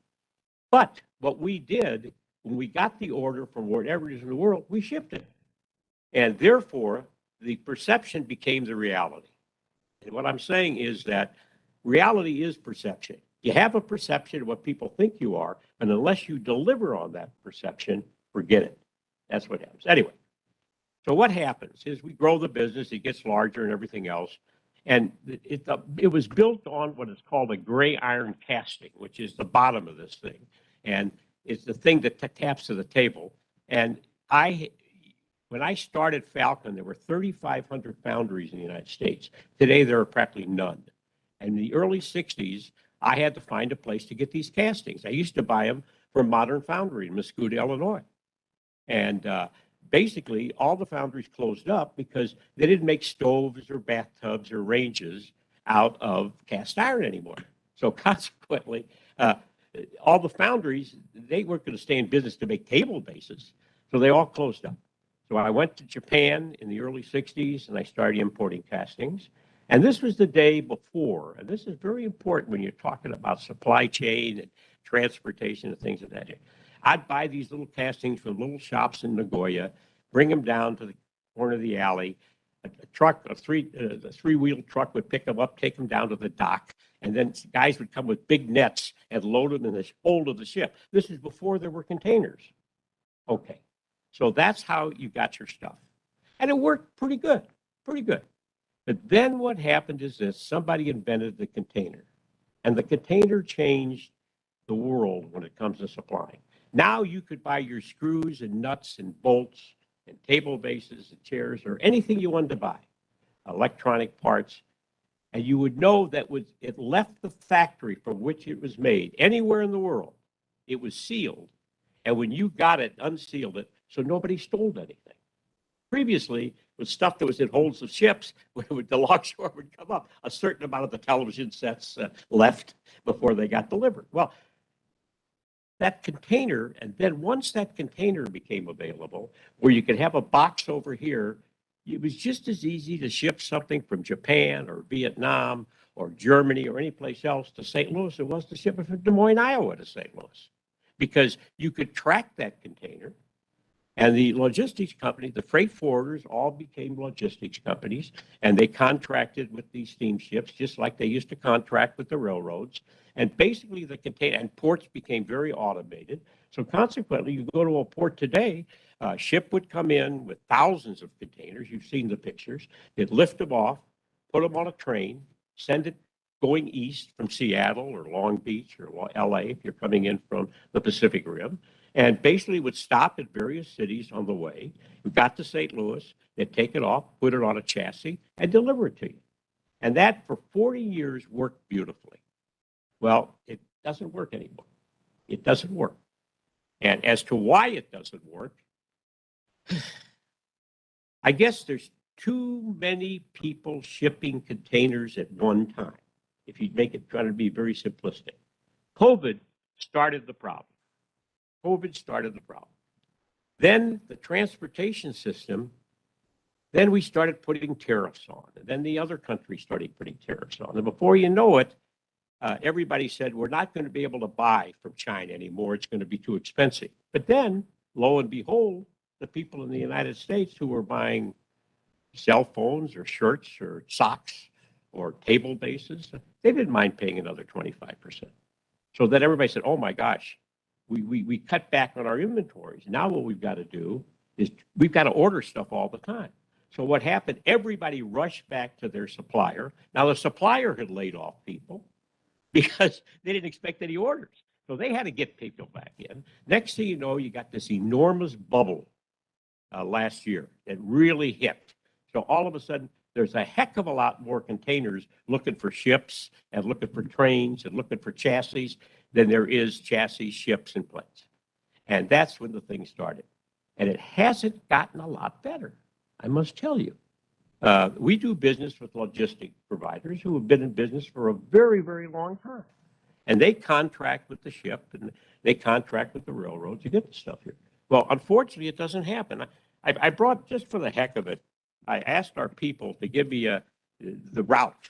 We have now 9 containers somewhere in the United States or sitting outside of Long Beach waiting to be unloaded.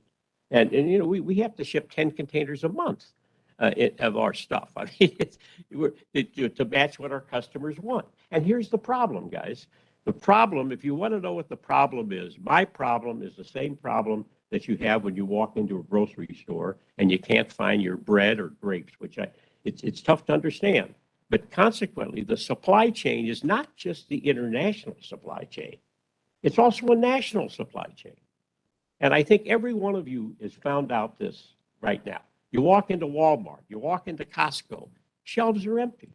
And they're empty of things that aren't made in China. They're empty of things that you're not sure where they're made, but they're not made in China. Where does the lettuce come from?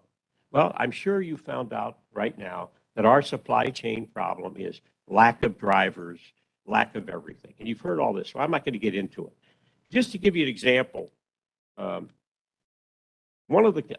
asked them to take our last 9 or 10 containers and tell me what the story is. Stuff that we used to ship from China, from our factories in China, took us 5 weeks to get here. Now it's taking 2 months.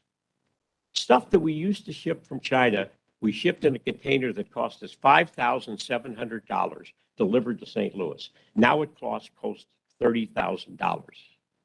And the reason it costs close to $30,000 is the ships now can pick and choose what they put on. There's only so many ships. And they've gone to what they call premium space. Now, premium space means that the standard rate, let's say it's $5,000. Premium space is $20,000. And that adds to everything else. So Well, why would you pay $20,000 when the price list says $5,000?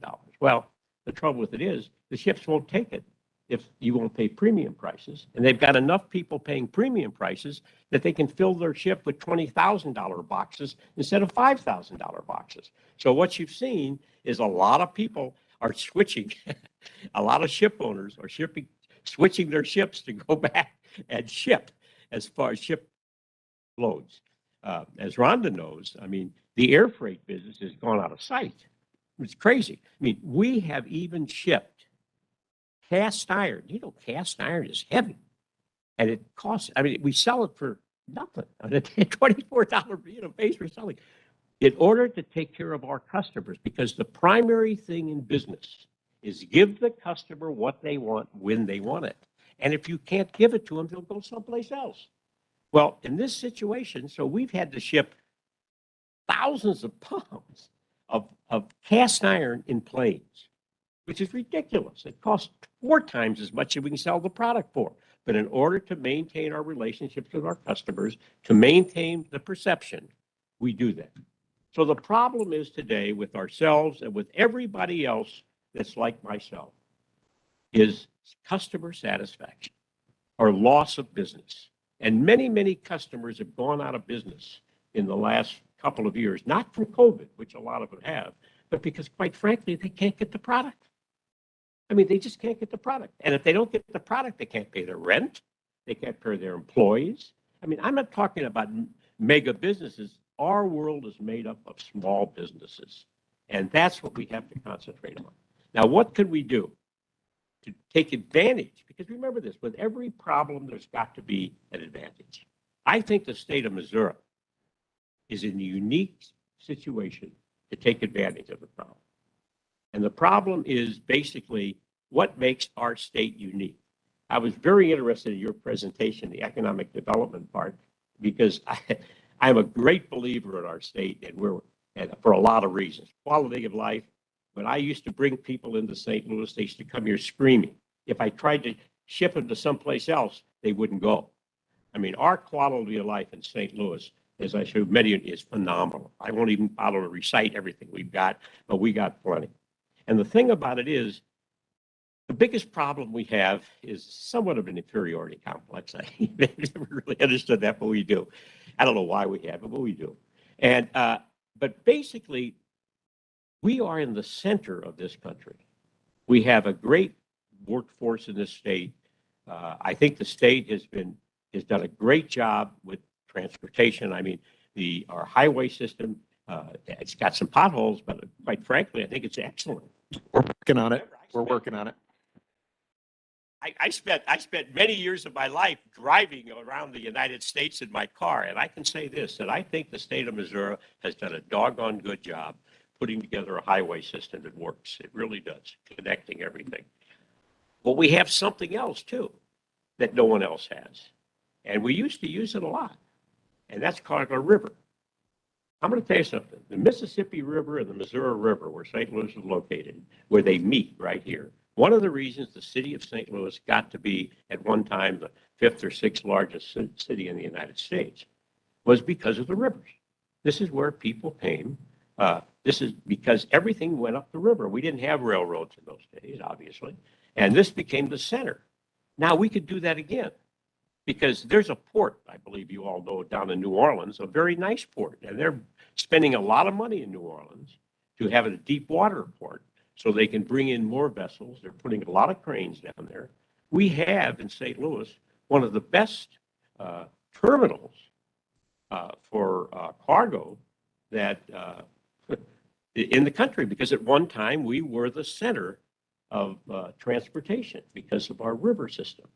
Now, if you could, and I understand that people are they've already put in construction 2 or 3 barges that are specifically built to carry containers.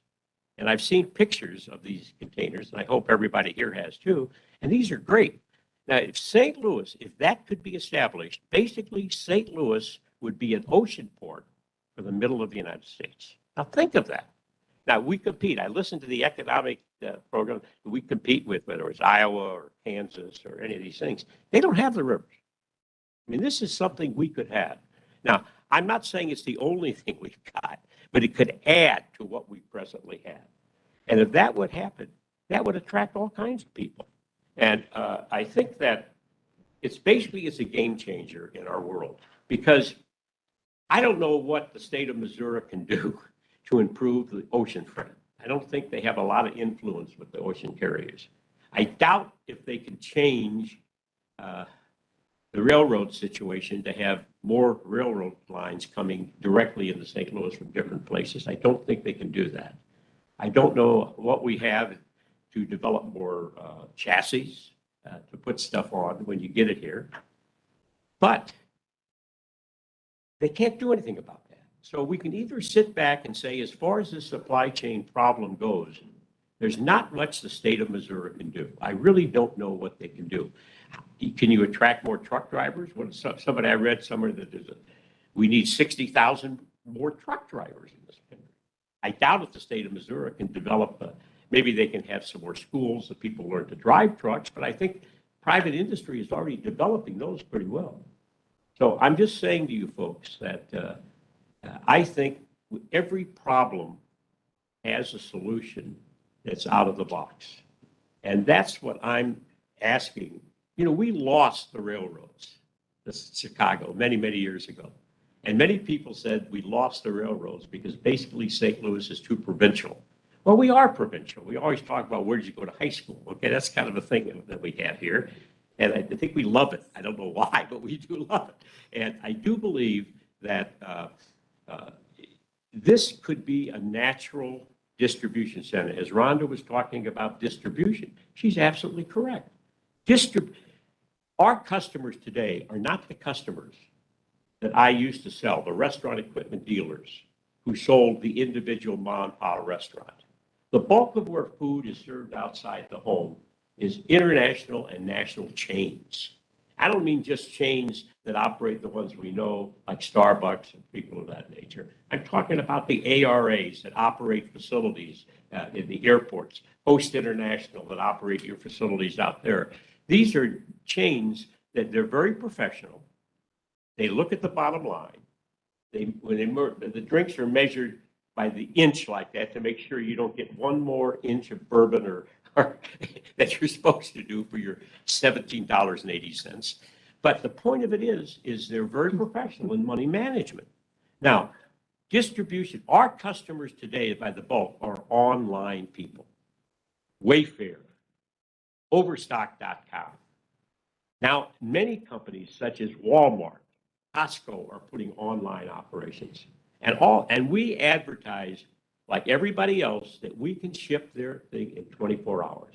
What are we doing because now that our lead times are not 5 weeks, it can be 2 months. What we've done, we're moving into larger facilities and keeping 3 times as much inventory, cutting down our inventory turns, costing us more money, but we're satisfying our customers and they will pay more money for something. Because let me tell you something, when you're building a $2 million facility and you've got the governor of the state coming to cut the ribbon, and he gets there and there's no tables, because the tabletops are sitting on the ground because there's no place to put them. The person who purchased that $2 million is aggravated at the company that supplied $800 worth of table bases that didn't get them there. And that's literally my business and everybody else's business. Now, I've taken enough of your time. I've tried to give you a picture of the problems that exist, but I've also thrown in my hat to try to think of some solutions. Any questions? Thank you so much, Frank. That was wonderful. I actually have a question for you and Michael related to, are you guys experiencing, and I know from the federal side of things and the Federal Maritime Commission, they're really coming down hard on detention and demurrage. Have you guys at Jacobs International been experiencing a lot of detention and demurrage? And can you tell us, like, how is that process working? Because right now the FMC is really looking for a lot of feedback on how to develop rules and regulations now surrounding around detention and demurrage. The state could actually get into that. Now, you know, I don't want to get, I don't know the regulations about what you can or can't do. But gosh, what I'd love to see, do a little policing on the costs that we're being overcharged with. For example, when a train roars into the terminal downtown St. Louis and they start to unload the containers, first of all, unfortunately, they can't get trucks to pick them up, or they can't even have carriages to put them on, so they have to put them in storage. Now, we have to pay for that storage, and that demurrage, a day or 2 or 3 days, is very, very expensive per container. It shouldn't be that way. We didn't cause the problem. The consumer did not cause that problem. I mean, somebody has to look into the kind of money that's being made by the people that are receiving the merchandise. I'm not saying that they're cheating a little bit to put it off. Now, the ocean vessels are really cheating, okay, that we know. I don't know how much the other do, but I know doggone well that our costs have gone way up. Part of that $30,000 cost is in demurrage, in storage, and things that it wasn't our fault. You know, it wasn't our fault that they didn't have a truck driver to drive it out to your place. It wasn't our fault that they didn't have a train that was starting to go somewhere. But we have to pay for it. And you're absolutely right. Those costs are mounting up drastically.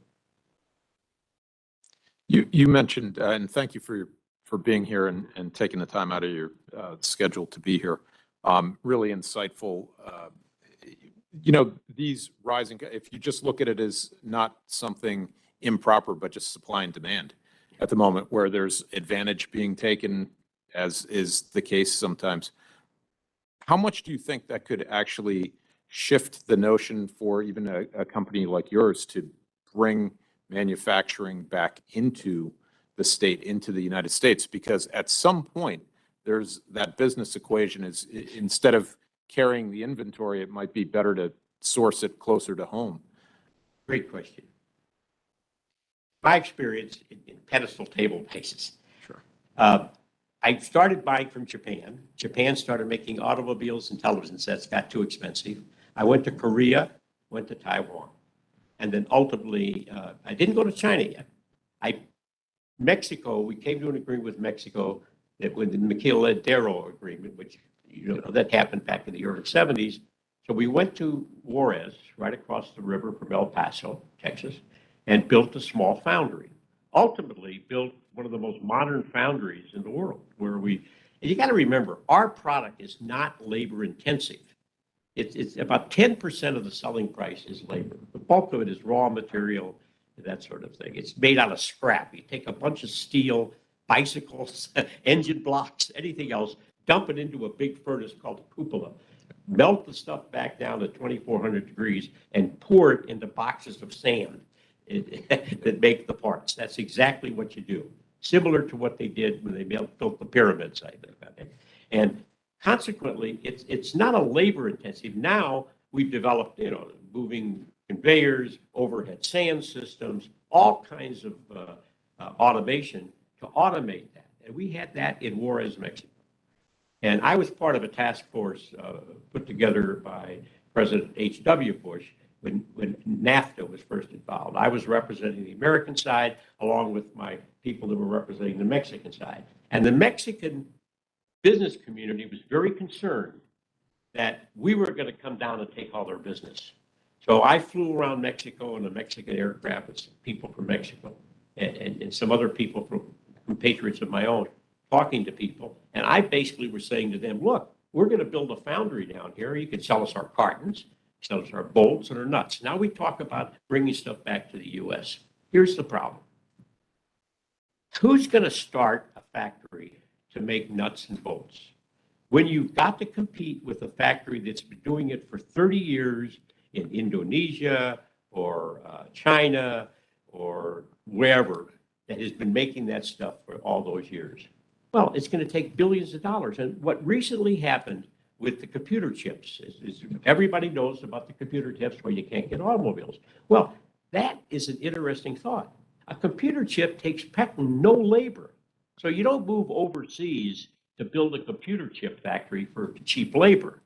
The reason that ended up so much in Taiwan, that makes the largest manufacturer, the United States had an 85% market share of computer chips.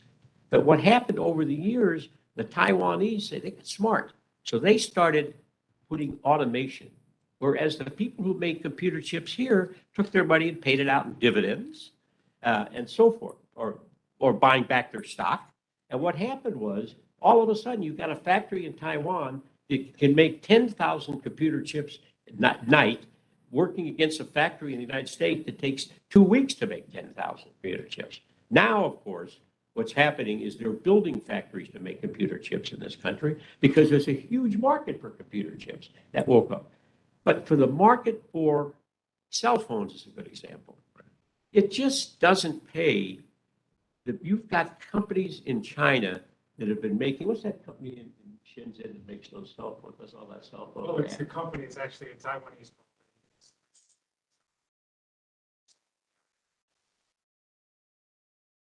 But he employs 4 million people in China. And there's an infrastructure making all the parts of that, many of which are brought from the United States to go into it, by the way, I want you to know. And consequently, you can't build that kind of thing in this country today. Just that he was supposed to, that company was supposed to build a factory in Wisconsin. Yeah. And that came to fruition for whatever reason. But the real problem is that you've got 40 years of manufacturing component parts all over the world. And what's happened today? In this we're part of the world. You buy an automobile today that's made right over here, okay? Remember, the automobile factories are big assembly plants. Right. And they worked on this just-in-time inventory. And that worked great as long as all of their component parts came from the United States. But when you drive a car today, you take a look what's inside that car. Parts come from all over the world. So it just won't happen. Mm-hmm. It just won't happen. People keep talking that you're going to build it. It's not going to happen. First of all, you got to remember that a lot of the factories over there sell to the markets over there. Where are the growth markets today? There's a lot more growth for McDonald's in China than there is in the United States. Right. I'm sorry. That's a good point. No, that's a really good point. Can I just to, as far as the factories go with manufacturing, people-based, we sell to manufacturing furniture all over this country, and a lot of companies are all bringing their production back to. Right. Yep. But it's really a parts assembly. It's like just-in-time inventory. Right. They're waiting for this part or that part coming from home, assembling it within a week or that day. So supply chain is really Sure. cool, and it's Sure. The scrap steel that we use actually is exported. A lot of it is exported from the States to China, which is then melted back down. The companies like Metal Exchange here in St. Louis that have big operations in China. Yeah, the point that you made with the solution part about focusing on the river infrastructure and the container on vessel that you mentioned, that has been and it continues to be I a hope so. very big interest for this task force, but also for the ports in Missouri that are really looking at major investments. The port associations come up with a very substantial capital improvement lists, and we're actually trying to compete some of that with some of the American Recovery Plan funds that are available. So we do see some really substantial potential there, and particularly if this is a long-term stalemate, if you will, for premium containerized shipping. Somebody stuck off of Long Beach would probably do the calculation pretty quickly to come another 5,000 miles and come up the river and then distribute from there. So that could be a very substantial If I opportunity could for say Missouri. something about that, we've tried to beat the supply chain by having our logistics company. We've tried to take at least one container and send it to Savannah, New York, New Orleans, Right. Seattle, Sure. Vancouver, Long Beach, every port we could find in the United States to see which one gets and work. It's the same problem with everyone.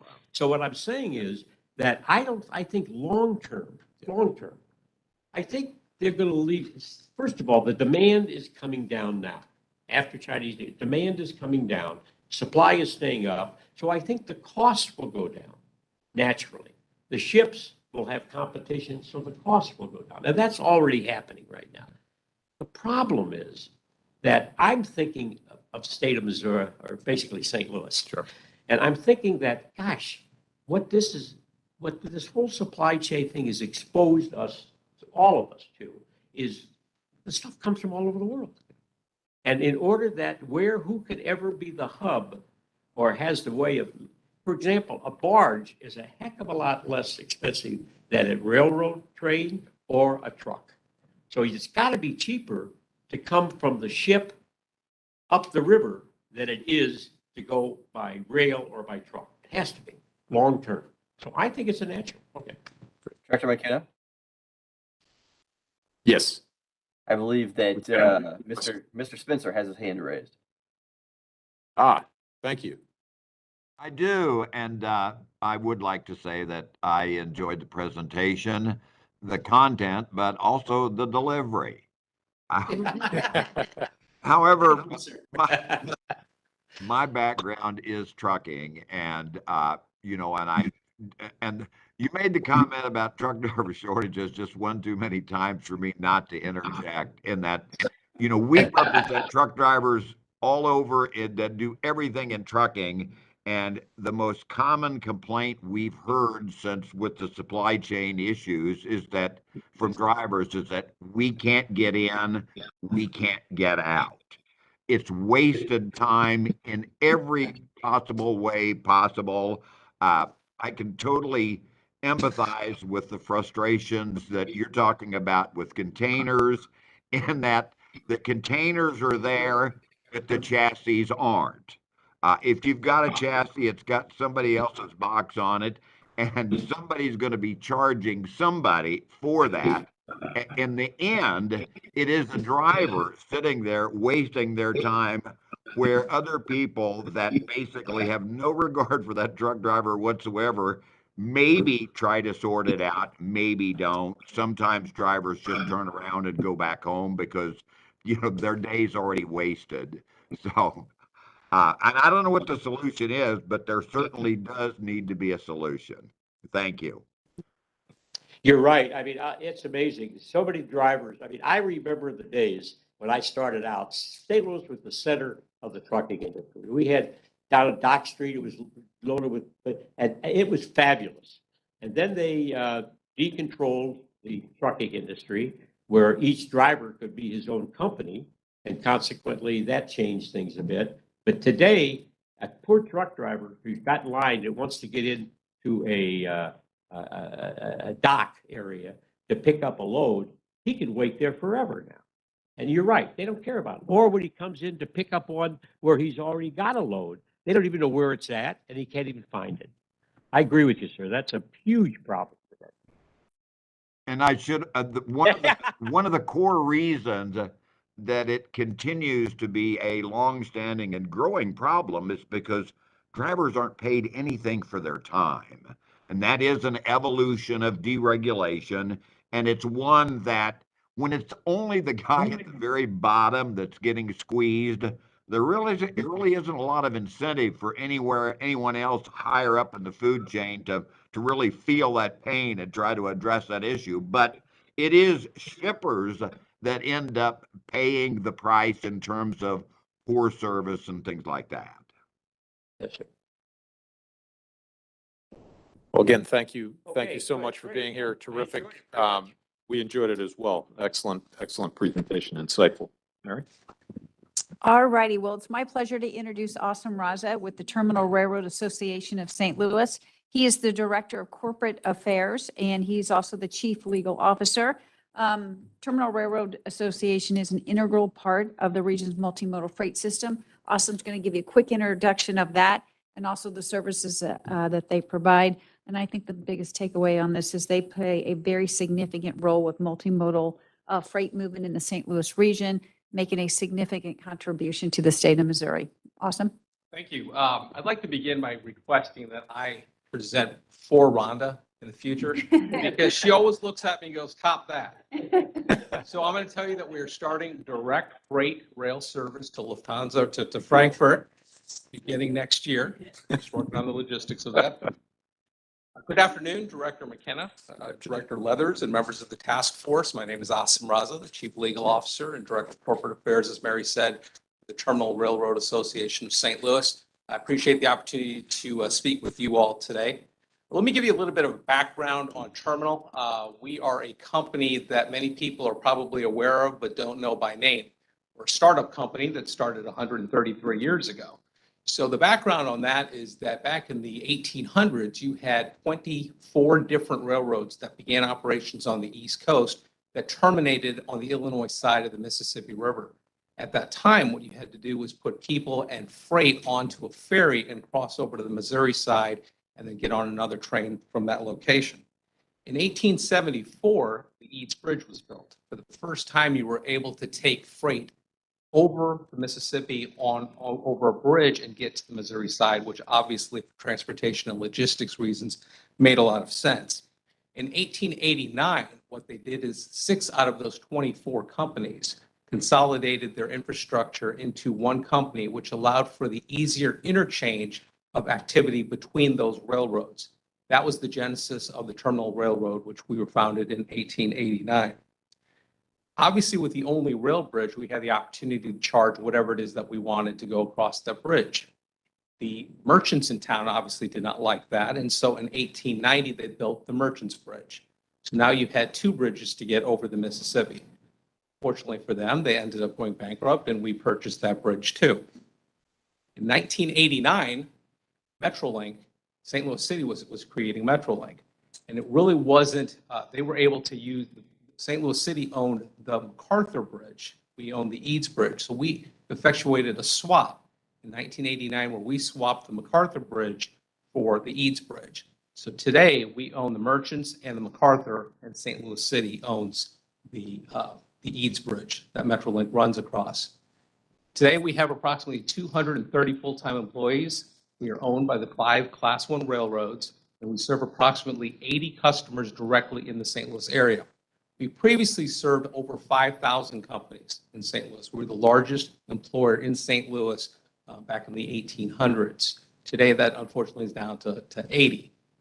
At a glance, we have 50 miles of mainline track in the Metro St. Louis area. As I mentioned, we own the 2 Mississippi rail bridges.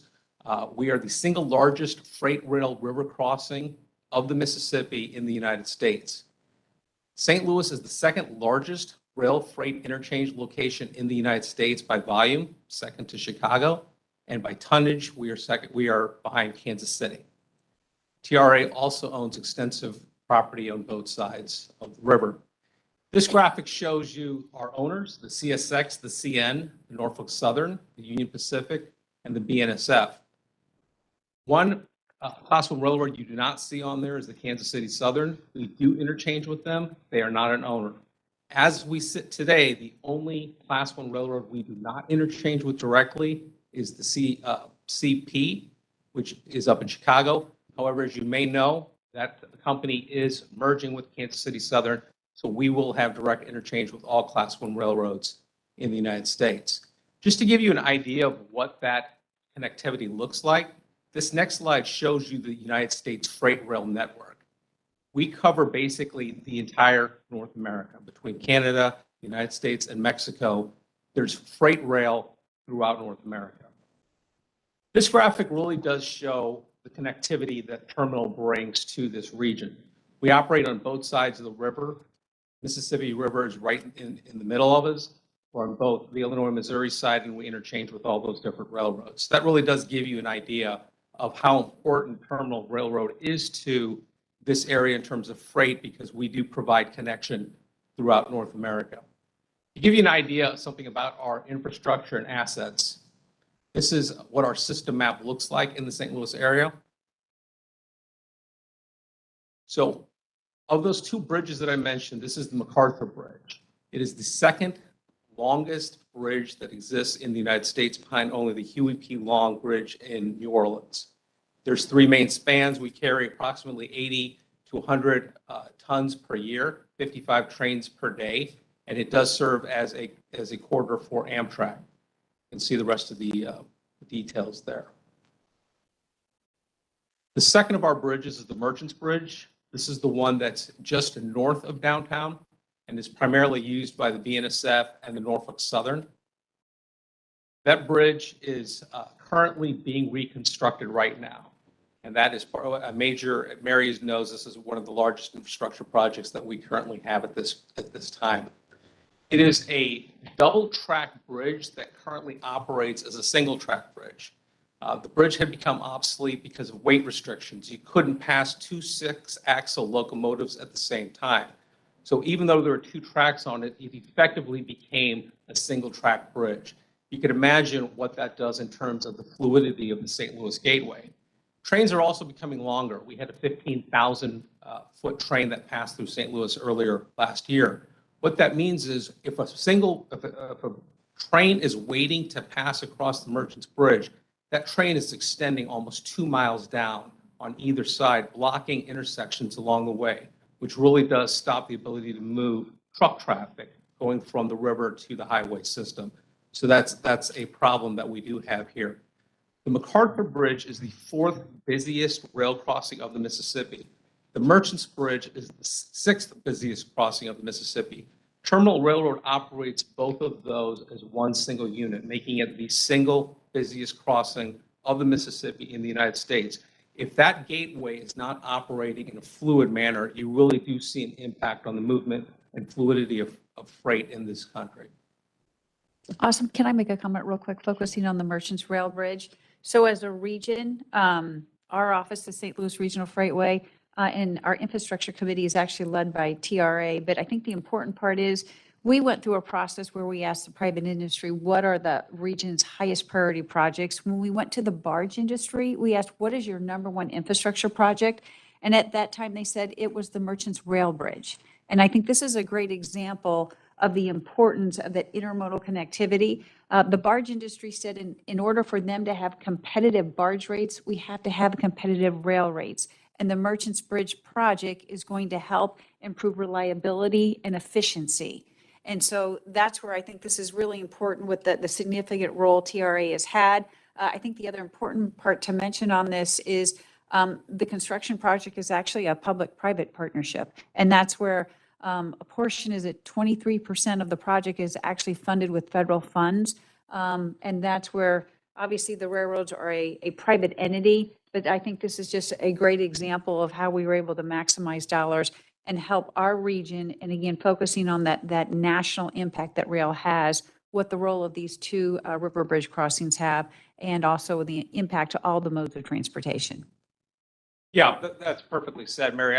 It kind of gets to something that Mr. Jacobs had brought up before with regard to the Mississippi River. And at one time, St. Louis was the 4th largest city in the country. And its importance was based entirely upon the fact that we were on the Mississippi. It really did allow for that connectivity. We haven't moved, right? We still have the strategic advantage of that location on the river. We interact very closely with the river. 3 of our largest customers are terminals, moving grain and other product. So having that ability to connect with the river is a very big part of what we are as a region and why we have the transportation and logistics advantage that we do here. The Mississippi River does not flood in this area. I'm sorry, absolutely it floods. It doesn't freeze in this area. So where did that come from, Rhonda?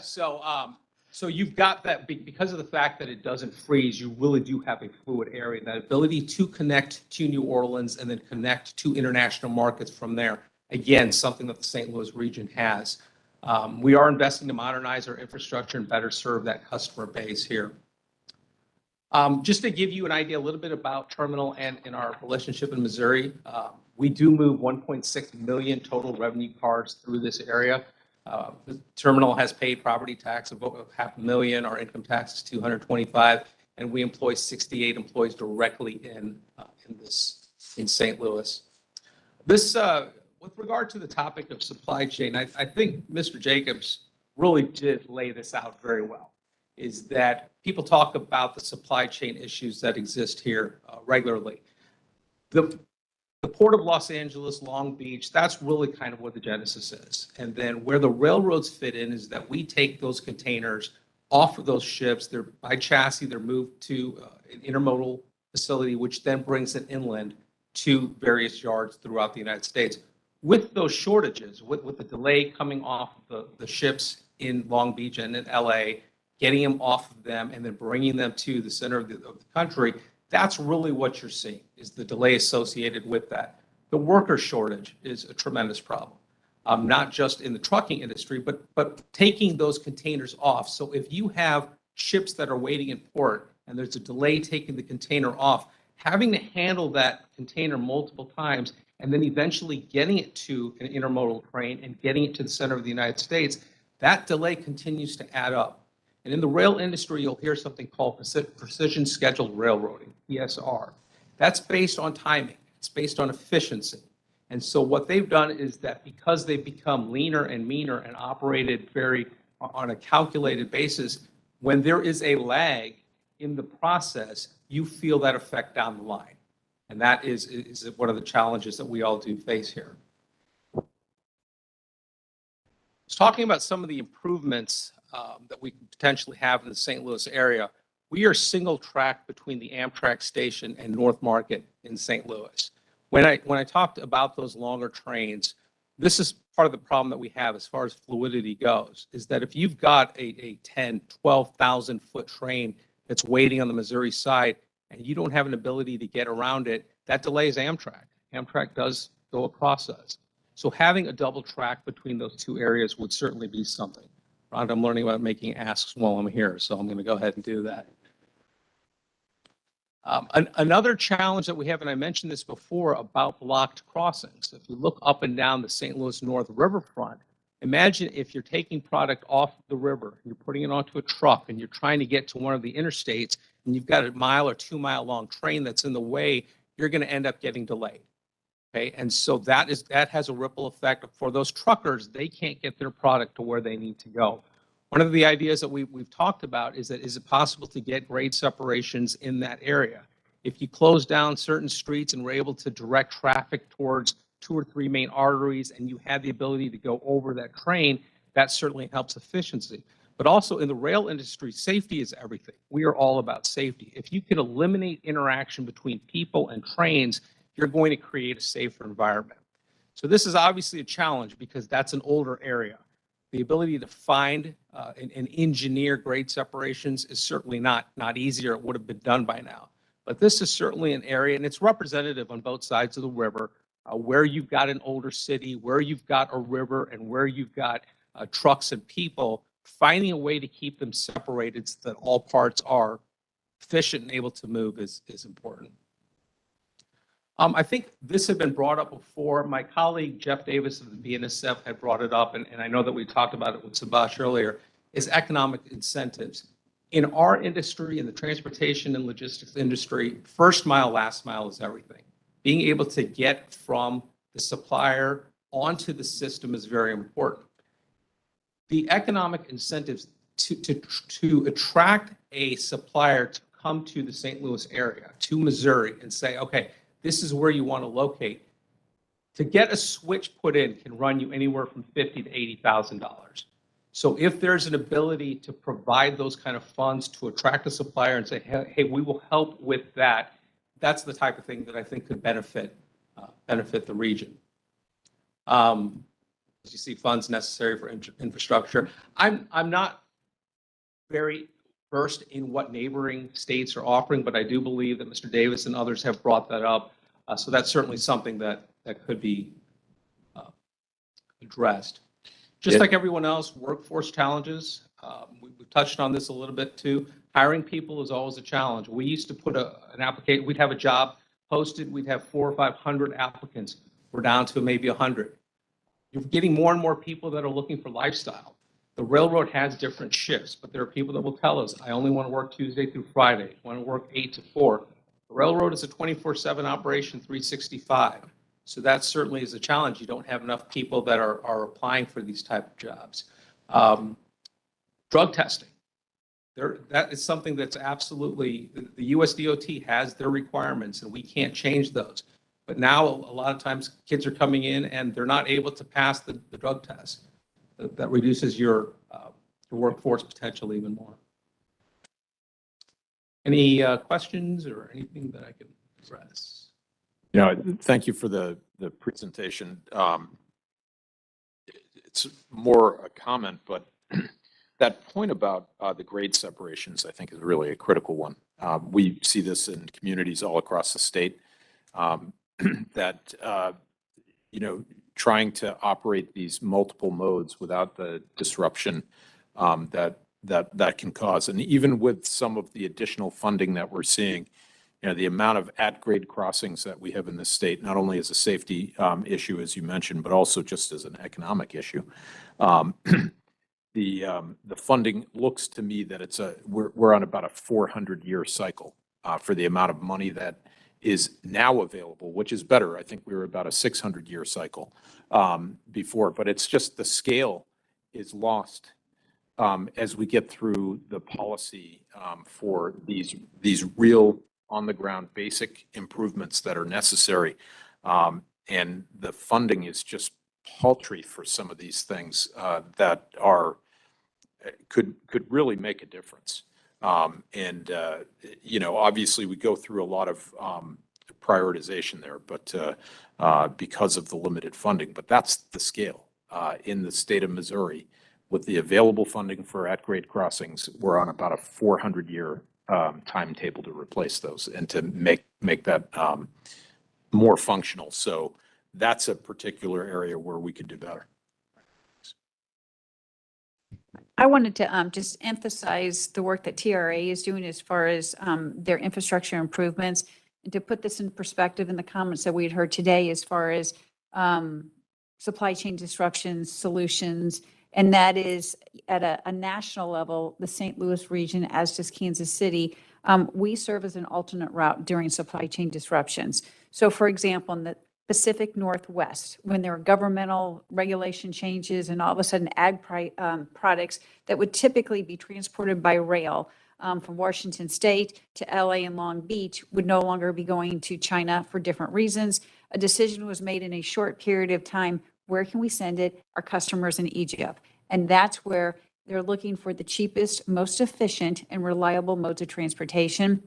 In a blink of an eye, they started shipping their ag products by rail to the St. Louis area because they know we have that intermodal capability. They know when they send it to the St. Louis region, they can easily rail that into the St. Louis area in a 70-mile section right in front of the Gateway Arch. We have over 200 barge terminal facilities. When they bring those trains in, thanks to the Terminal Railroad Association and all those Class 1 railroads working collaboratively together, they're able to easily put it on a barge, ship it to the Gulf Coast, and then send it to places like Egypt. Same story with the Chicago area. We are a reliever during snow events and when they have massive congestion on rail. And the reason that they're able to do that, number one, is we have the available capacity and that intermodal capability. And now with some of the work that TRA has in the queue, that's going to enhance our capacity and that efficiency we have in the St. Louis area. And I'm hoping that that really emphasizes the importance of what our role is as a task force as far as continuing those efforts so we can maintain that level of service we have, but also make it more efficient and then obviously help cut some of those transportation costs. Well, they're discussing the possibility of freight traffic increasing here by 40 to 50% in the next 20 years. Just so you know, in the network, St. Louis is a major reliever throughout the country. When you've got a hurricane in 2005, when you had Hurricane Katrina, 2014, what they had called Snowmageddon, when there are problems around the country, that traffic flows here. And we help move that traffic and connect that traffic. That's why we placed such an emphasis on infrastructure. That's why we did what we did with the Merchants Bridge, because if we don't have that infrastructure in place, not only does it affect the freight rail community, it will affect all transportation. I just have a quick question on a more of a global perspective, and something I've talked about with Frank and Michael too. So they typically were bringing their cargo into Los Angeles and then railing it to St. Louis. And then I guess it was last year, not only Jacobs International, but many importers, they could no longer have rail access. And it was sort of the dynamics of the way freight was controlled was really shocking because the steamship lines would say, well, the railroads won't let us book, or we're not able to provide rail service to St. Louis because the railroads are congested. But then, the railroads would say, well, no, the steamship lines, they want these containers positioned at these ports on the West Coast to quickly go back, a lot of the times empty, back on ships back to Asia. And I'm just curious, does the TRA have any ability to jump into those conversations with the greater rail community around the country to say, how do we repair that broken supply chain connection where importers can receive their containers? And I get it, the containers are generally owned by the steamship lines, so it adds a layer of complexity.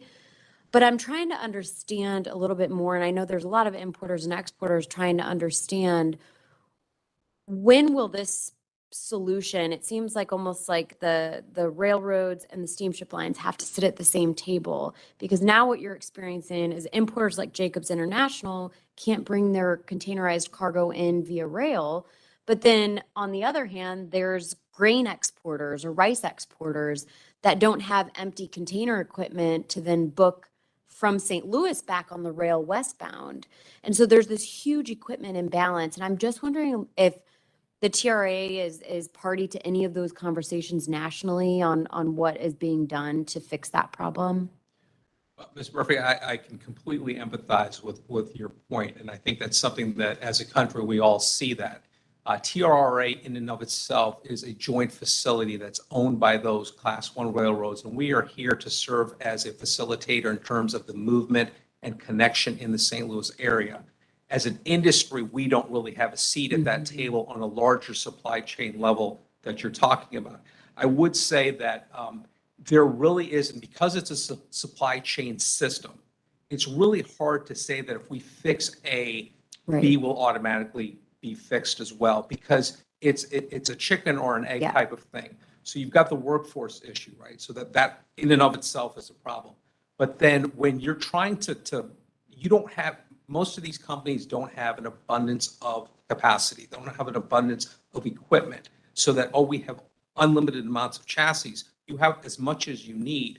But when that need increases to a point where you no longer have the available equipment, do you buy more equipment and then the need drops off? So it really is one of those things where it's kind of hard to figure out who's going to be the first mover. And how is that going to be addressed? So I know the railroad industry is in talks, and they work very hard communicating with the other modes to see how they can resolve that. But I don't think it's a simple solution for any of the modes of transportation. Right. That's an interesting question.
Good point.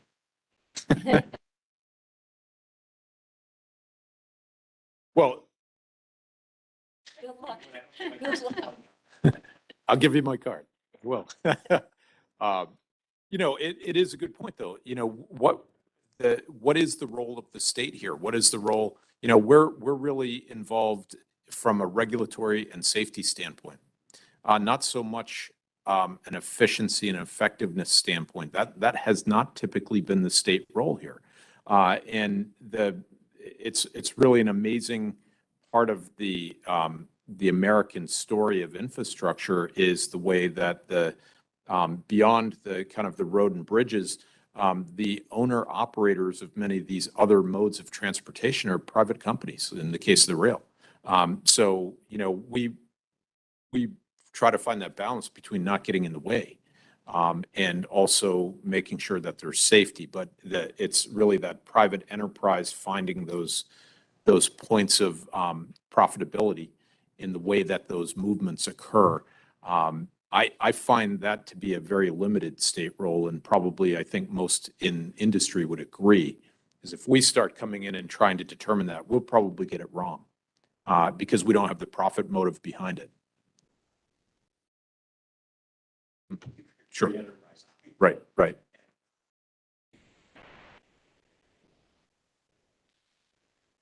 Sure, sure. A lot of good reasons. But the thing about it, the state can do, they can take all the resources that your jurisdiction. Sure. They bring them together. And say, yeah.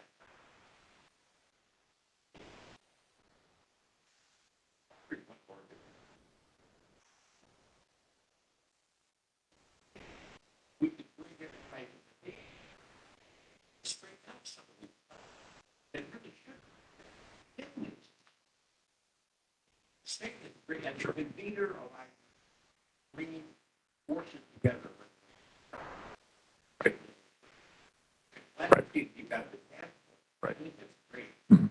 No, I agree. This, the confluence of everything that's gone on really since the pandemic, the world really has changed in so many ways. And I think many of us are trying to figure it out so that we can return to normalcy and get back to business, right? So, yeah, thank you. For any further questions? No, thank you. I actually wrote down, I love that you said that the artery roads needed for the intermodal interchange is super important. I agree with that as well. Yeah, and one final comment and sort of addressing what Mr. Jacobs said is that private industry is going to run the most efficient business it can. You're not going to, and being volume variable is critical, right? So having the right staffing for the amount of business that you have is important.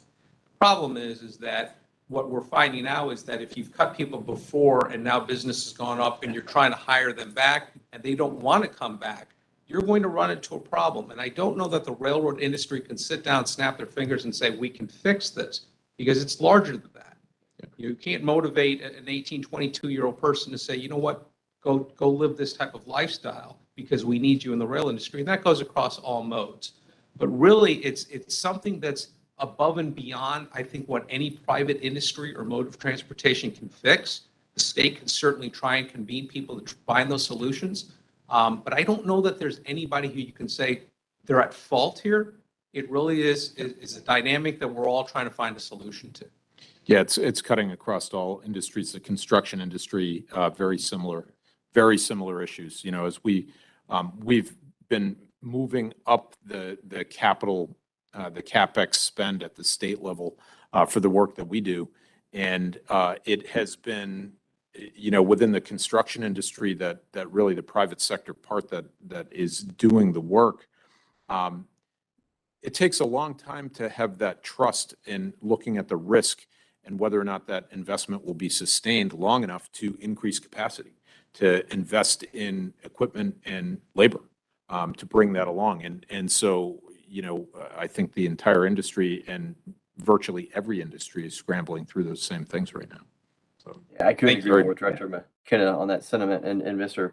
Raza, I appreciate your presentation. and the comments by you as well, Mr. Jacobs.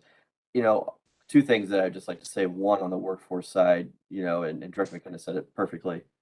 It's an industry problem across the board, and we're dealing with really population dynamics, right? We just don't have people available in certain age groups that otherwise would be available for some of these jobs, let alone the ability to quickly train. And so you see, you know, if you look at in our, you know, a good metaphor for us would be temporary work would be kind of like, you know, making sure that we had a pool of chassis out there somewhere that could be drawn down upon. But then to your point, when they're, you know, when demand's way, way high, that we don't have, you know, we use all of our inventory and our surplus.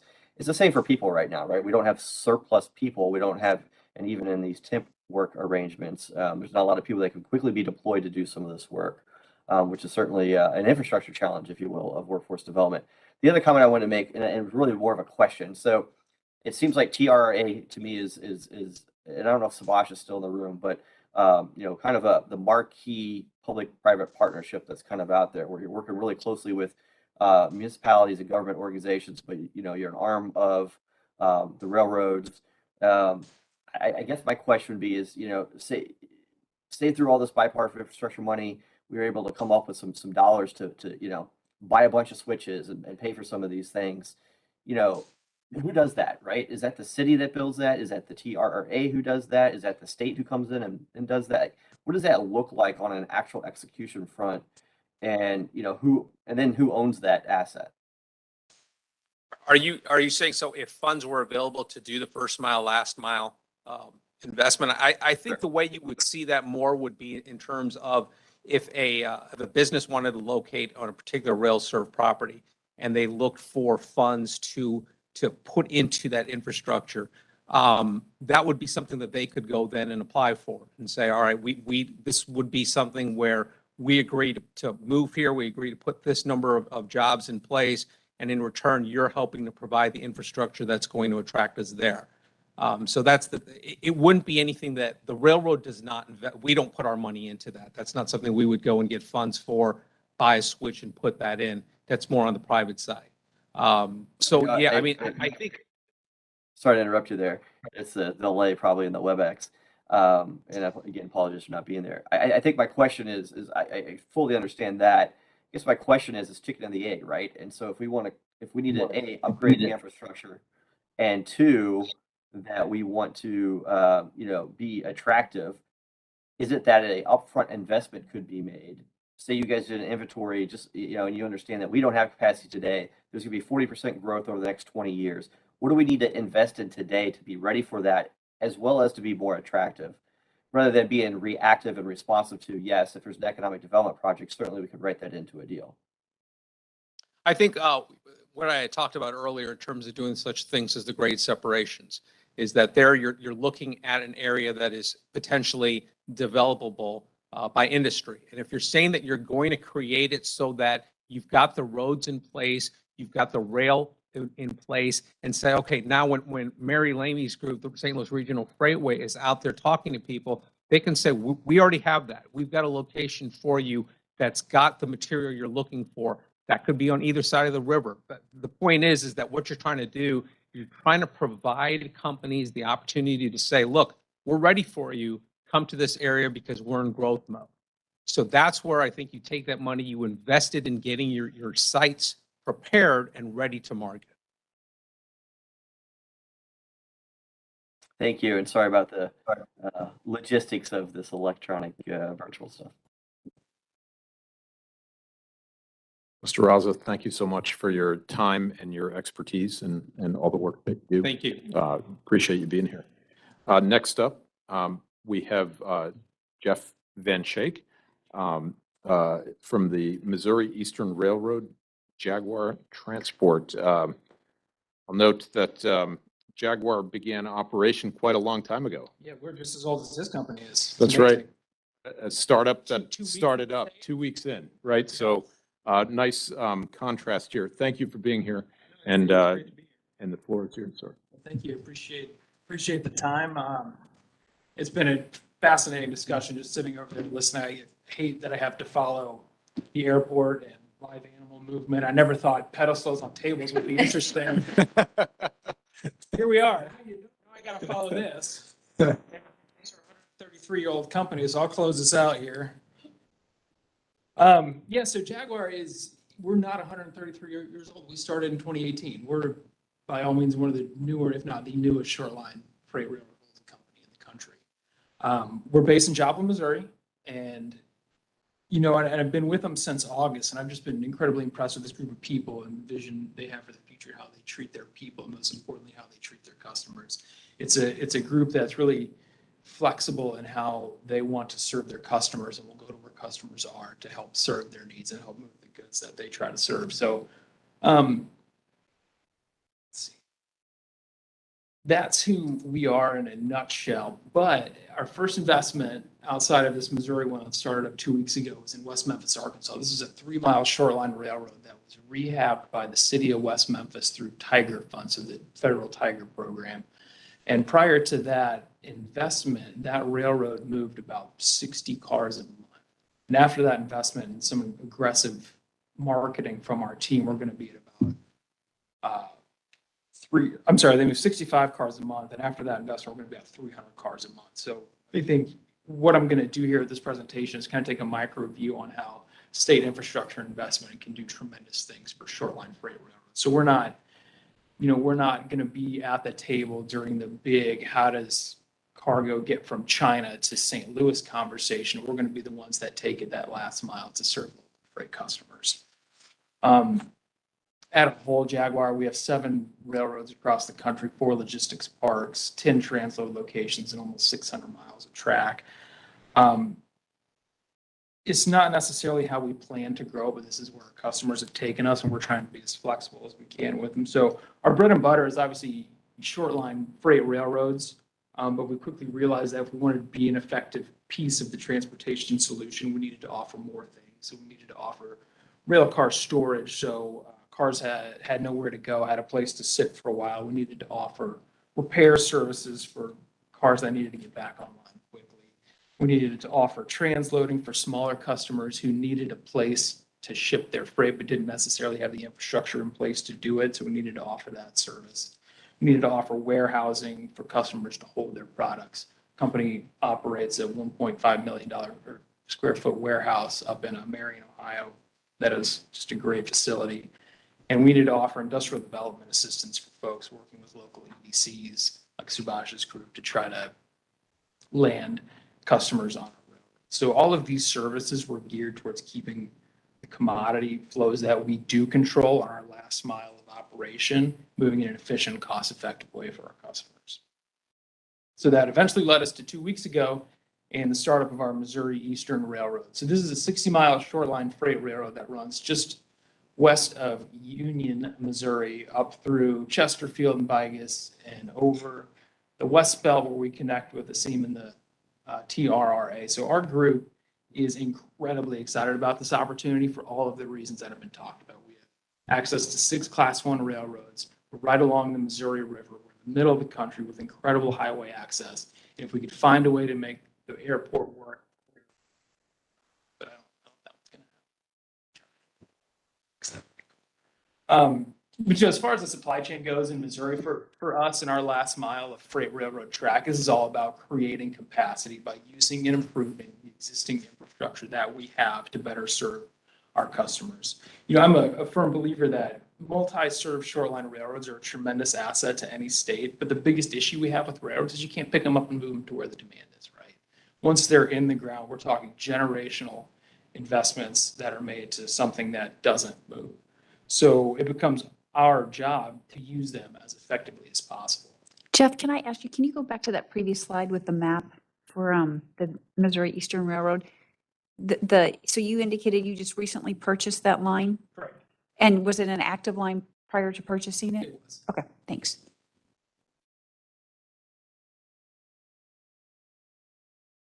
So the question for us becomes, as the short line freight operators, how do we create this capacity? So the Missouri Freight Rail Plan calls out having a great multimodal system in place, but then says the challenge is to maintain and expand the existing system to meet the needs of obviously today, tomorrow, next week, next year, next decade, and in the case of railroad investments, next generation. And Amasa mentioned what are other states offering. So we we're in a number of different states, and I've covered a number of different states in my career and have worked with a number of state DOTs on programs that they use to help invest in railroad infrastructure assets. And so I'm going to walk through a couple of those. So rather than be Missouri focused, I'm going to be outside of Missouri focused and hope that we can bring that back at the end. So there are, sorry about that. About half of the states in the country have existing grant programs in place to help address infrastructure needs and supply chain issues. And the good thing about grant programs is that they tend to be competitive with demonstrated public benefits as the projects are chosen by the states to help what the states need at the time, keeping their best interest in mind. So some states like Kansas even have created programs that solve specific problems. So I'm not sure what the shoreline rail expertise is on this group, but the state of Kansas is really worried for a long time about shorelines being able to haul the industry standard weighted 286,000 pound rail car. Because I think it was about 50% of shoreline freight miles in Kansas couldn't accommodate those heavy cars, which became an issue. And so the state of Kansas has a loan program, and they use the interest off of that loan program to fund its own program that would help address this 286,000 pound issue. Because, I mean, where that comes down to for short lines and companies like Jaguar is pre-1980, the railroads were heavily regulated. They were rate regulations. You were talking the government telling you where you had to ship what and how much you had to charge for it. And in 1980, there was a partial deregulation of that, which allowed these Class 1 railroads to focus on their core lines and the core movements of long trains going to big places. But it provided a tremendous opportunity for companies like Jaguar to come in and serve, not then, but, you know, because we're 2 years old, or 3 years old, excuse me, but to serve the customers and keep them connected to the National Freight Rail Network. So, you know, as short lines snapped up these branch lines, that came at a cost because those branch lines suffered years of deferred maintenance from just being lighter density and not having the carload revenue to invest back into the system and to adequately fix and modernize their track system. So that was the big issue in Kansas. So Kansas put out this program that offered railroads the ability to either make their entire line completely 286,000 pound capable or take the next step to do that, solving one specific problem.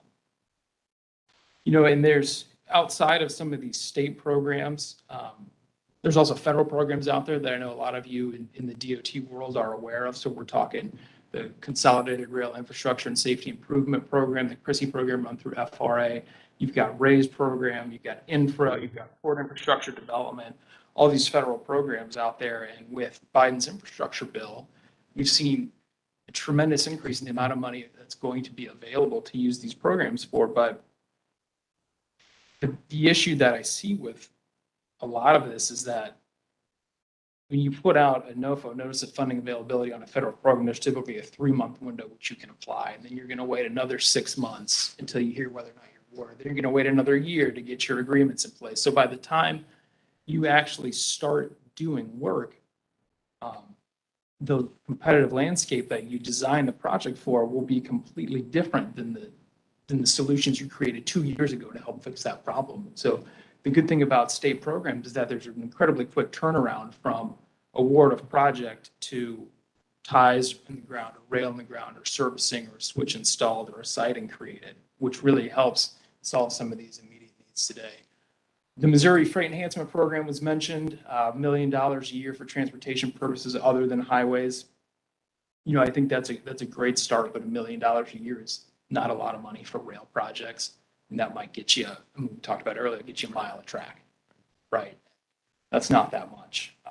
So there are a number of states that have programs in place. I've highlighted a couple of them below.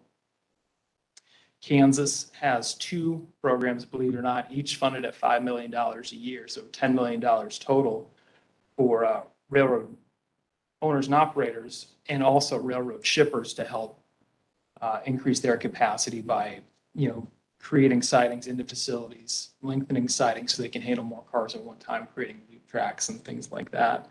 Our Jaguar, we own the Cimarron Valley Railroad down in southwest Kansas, is an example of how this works. And it's a 200-mile freight railroad that's primarily ag-based. But as we took it over, there was a customer who was in the process of rehabilitating an ethanol facility down in Hugoton, Kansas. They put a $340 million investment to turn this into a renewable diesel facility, solely reliant on our Cimarron Valley Railroad to move their traffic from Hugoton to Dodge City, where we interchange with the Class 1.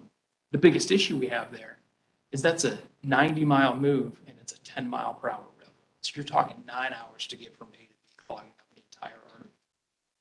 So the state of Kansas is working with us to help increase the speed of that railroad from 10 miles an hour to 25 miles an hour, so we can not only serve them better, but also allow more movement of the other customers that we do serve. Oregon has a Connect Oregon program, which is incredibly similar, it seems like, to the Freight Enhancement Program. That's here, only it's about 50 times bigger. They have a $50 million pot that they typically use for transportation modes other than highway. So they're focused on ports, rail, and airports. You've got one in Washington every other year, $7.2 million. You've got the North Carolina Industrial Access Program, which is a smaller program. It's one of a handful that are in North Carolina, but that one's geared towards railroad customers who want to expand their either use of rail or new rail access, which I think is a great deal. And then Pennsylvania in 2020 awarded $31 million in a mix of competitive grants and budget line items through their programs. So there's also, outside of grant programs, you're also looking at state level tax credits that a number of states have implemented over the last couple of years. And so obviously, as everyone in this room knows by now, railroading is an incredibly capital intensive industry. Our company typically spends between $15,000 and $20,000 a mile each year in maintenance CapEx, and that can be upwards of 30% of revenue that we just dump right back into the track infrastructure. So as these short lines suffered years of deferred maintenance, and we still have, even today, trouble crawling back out of that into a state of good repair given some of these lower volumes. So these state tax credits are incredibly helpful, and the structure tends to be pretty similar across most states, or the ones who have it, where there's a 50% tax credit for every dollar you spend on qualified predetermined infrastructure investments, and those are capped on a per mile day basis to provide a set cost to the state, and the cost per mile ranges, as you'll see in the next slide, from $3,500 per mile to $5,000 per mile. Short line railroad track owned or operated in the state of whichever has the tax credit. And we love these because the benefit to the railroad is that we're going to be able to spend more than we otherwise would be able to spend, accelerating investments into critical real-time portions of our infrastructure that need it today, not 2 years ago we thought we should do it. The benefits on the supply chain is that it helps the effectiveness of rail by reducing derailments and making the flow of traffic more predictable for the customers that we serve, and getting them to turn over cars much faster than they otherwise would should they have to wait for our trains to get there to pick them up. So there's 6 states that have some of these programs highlighted in green, and then there are 7 more that are considering tax credit legislation in this legislative season.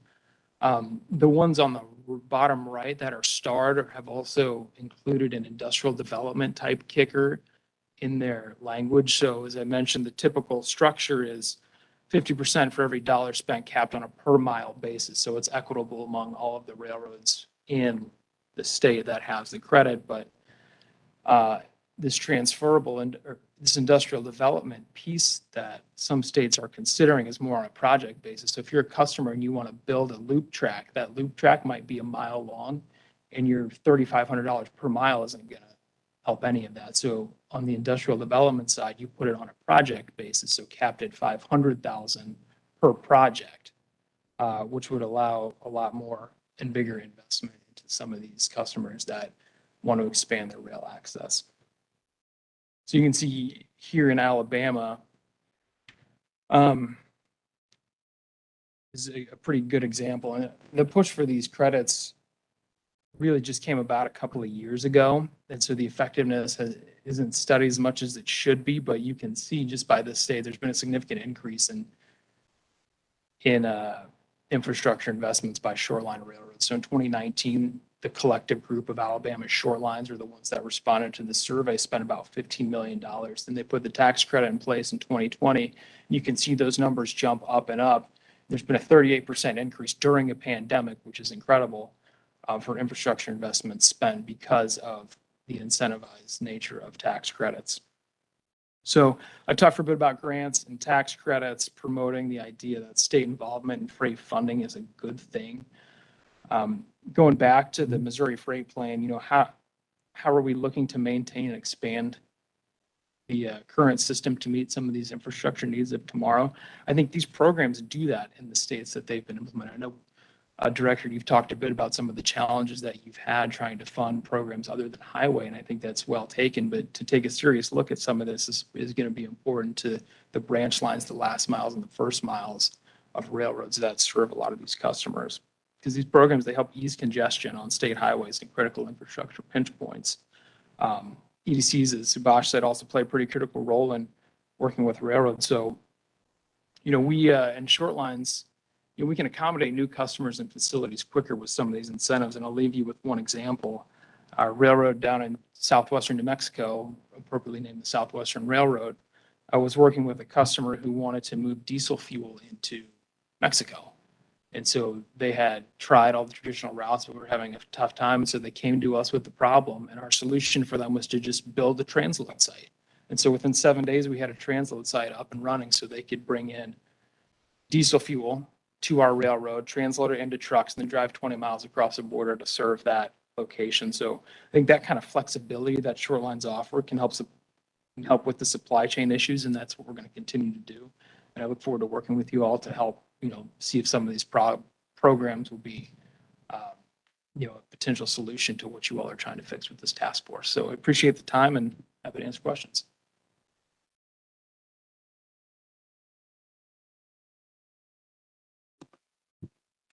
I've got a quick question. So Jeff, you talked about the Missouri Eastern Railroad.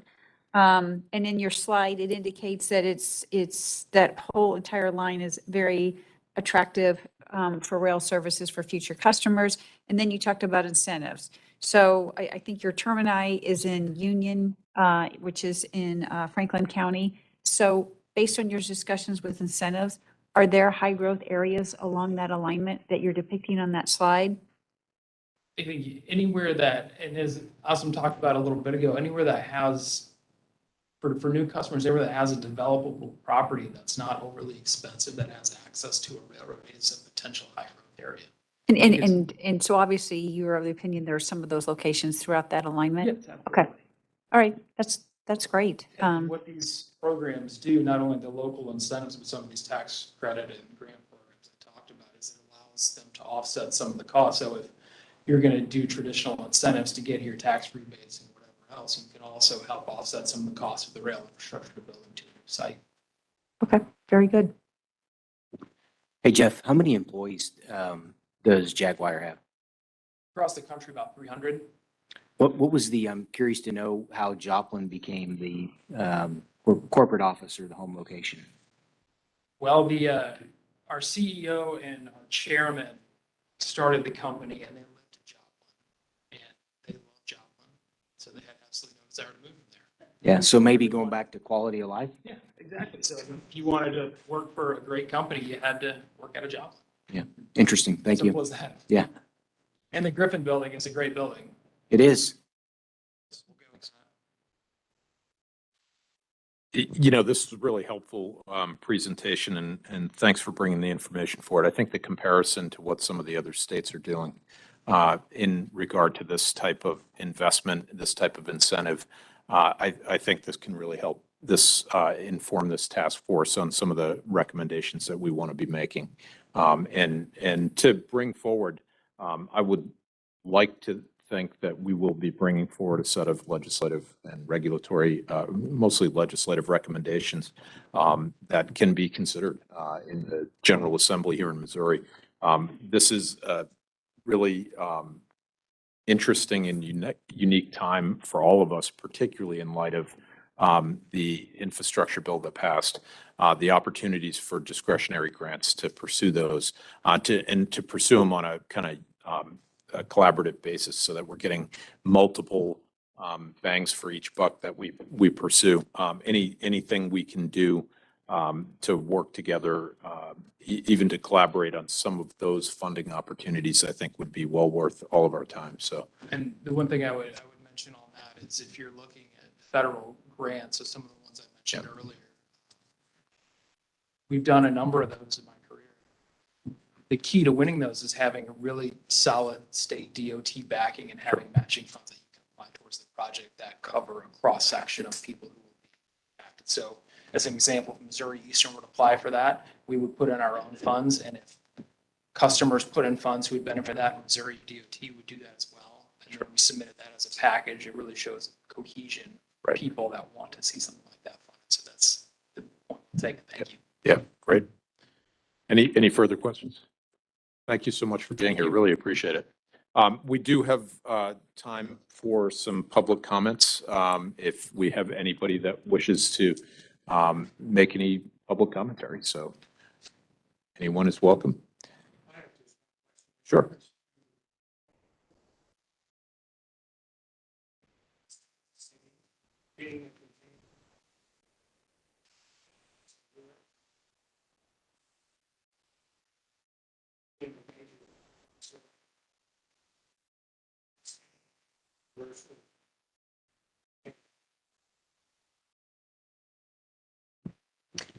I can tell you from my vision of it, or my view of it, that a lot of it pertains to the freight matching, right? The equipment matching. So Kansas has a lot more export rail containers or export rail bookings that will eventually go for exports to other countries.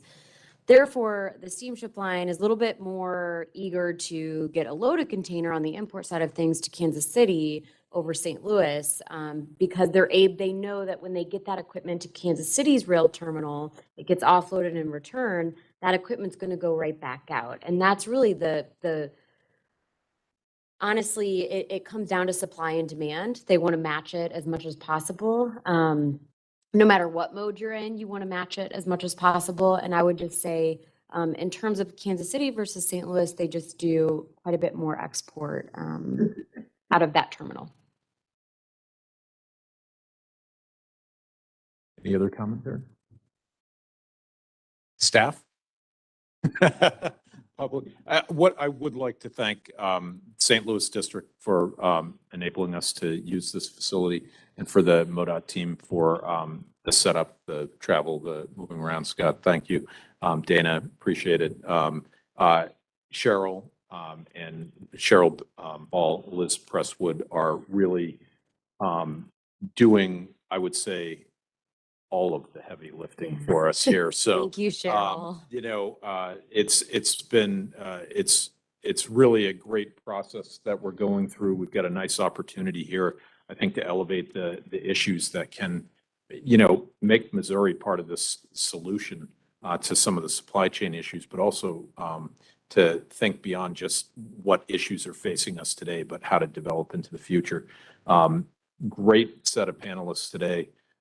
And really do appreciate all of you being here. And very interesting. I wanted to open it up to any of the task force members for any comments or concerns, or any gaps that you see in the scheduled future meetings, anything you'd like to see us focusing on. We're starting to work to really put the outlines together, and some of the data behind the outlines to start fleshing out. We have a report that's due, which is the product of this task force. So that'll come fast, and particularly as we're just gliding through the legislative process, that's going to come really fast for some of us. So, but Mary? I was just going to add, thanks to our presenters that we've had today and in our previous meetings, your comments, your testimony is going to be very helpful in supporting our initiative. So appreciate the time that everybody took to share that information, and obviously to have these dialogues that we've had today. So thank you. I would just echo what Director McKenna and Mary said. And the other thing I would also add is that everybody in here has a commitment to a job that typically doesn't require you to be here today. So you obviously sacrifice some time away from your business and other things that are certainly a focus to you. So I would also just offer thank you for making that sacrifice and spending the afternoon with us. Thank you. Yes, thank you, everybody. All right, with that, we'll conclude today's task force meeting. Thank you.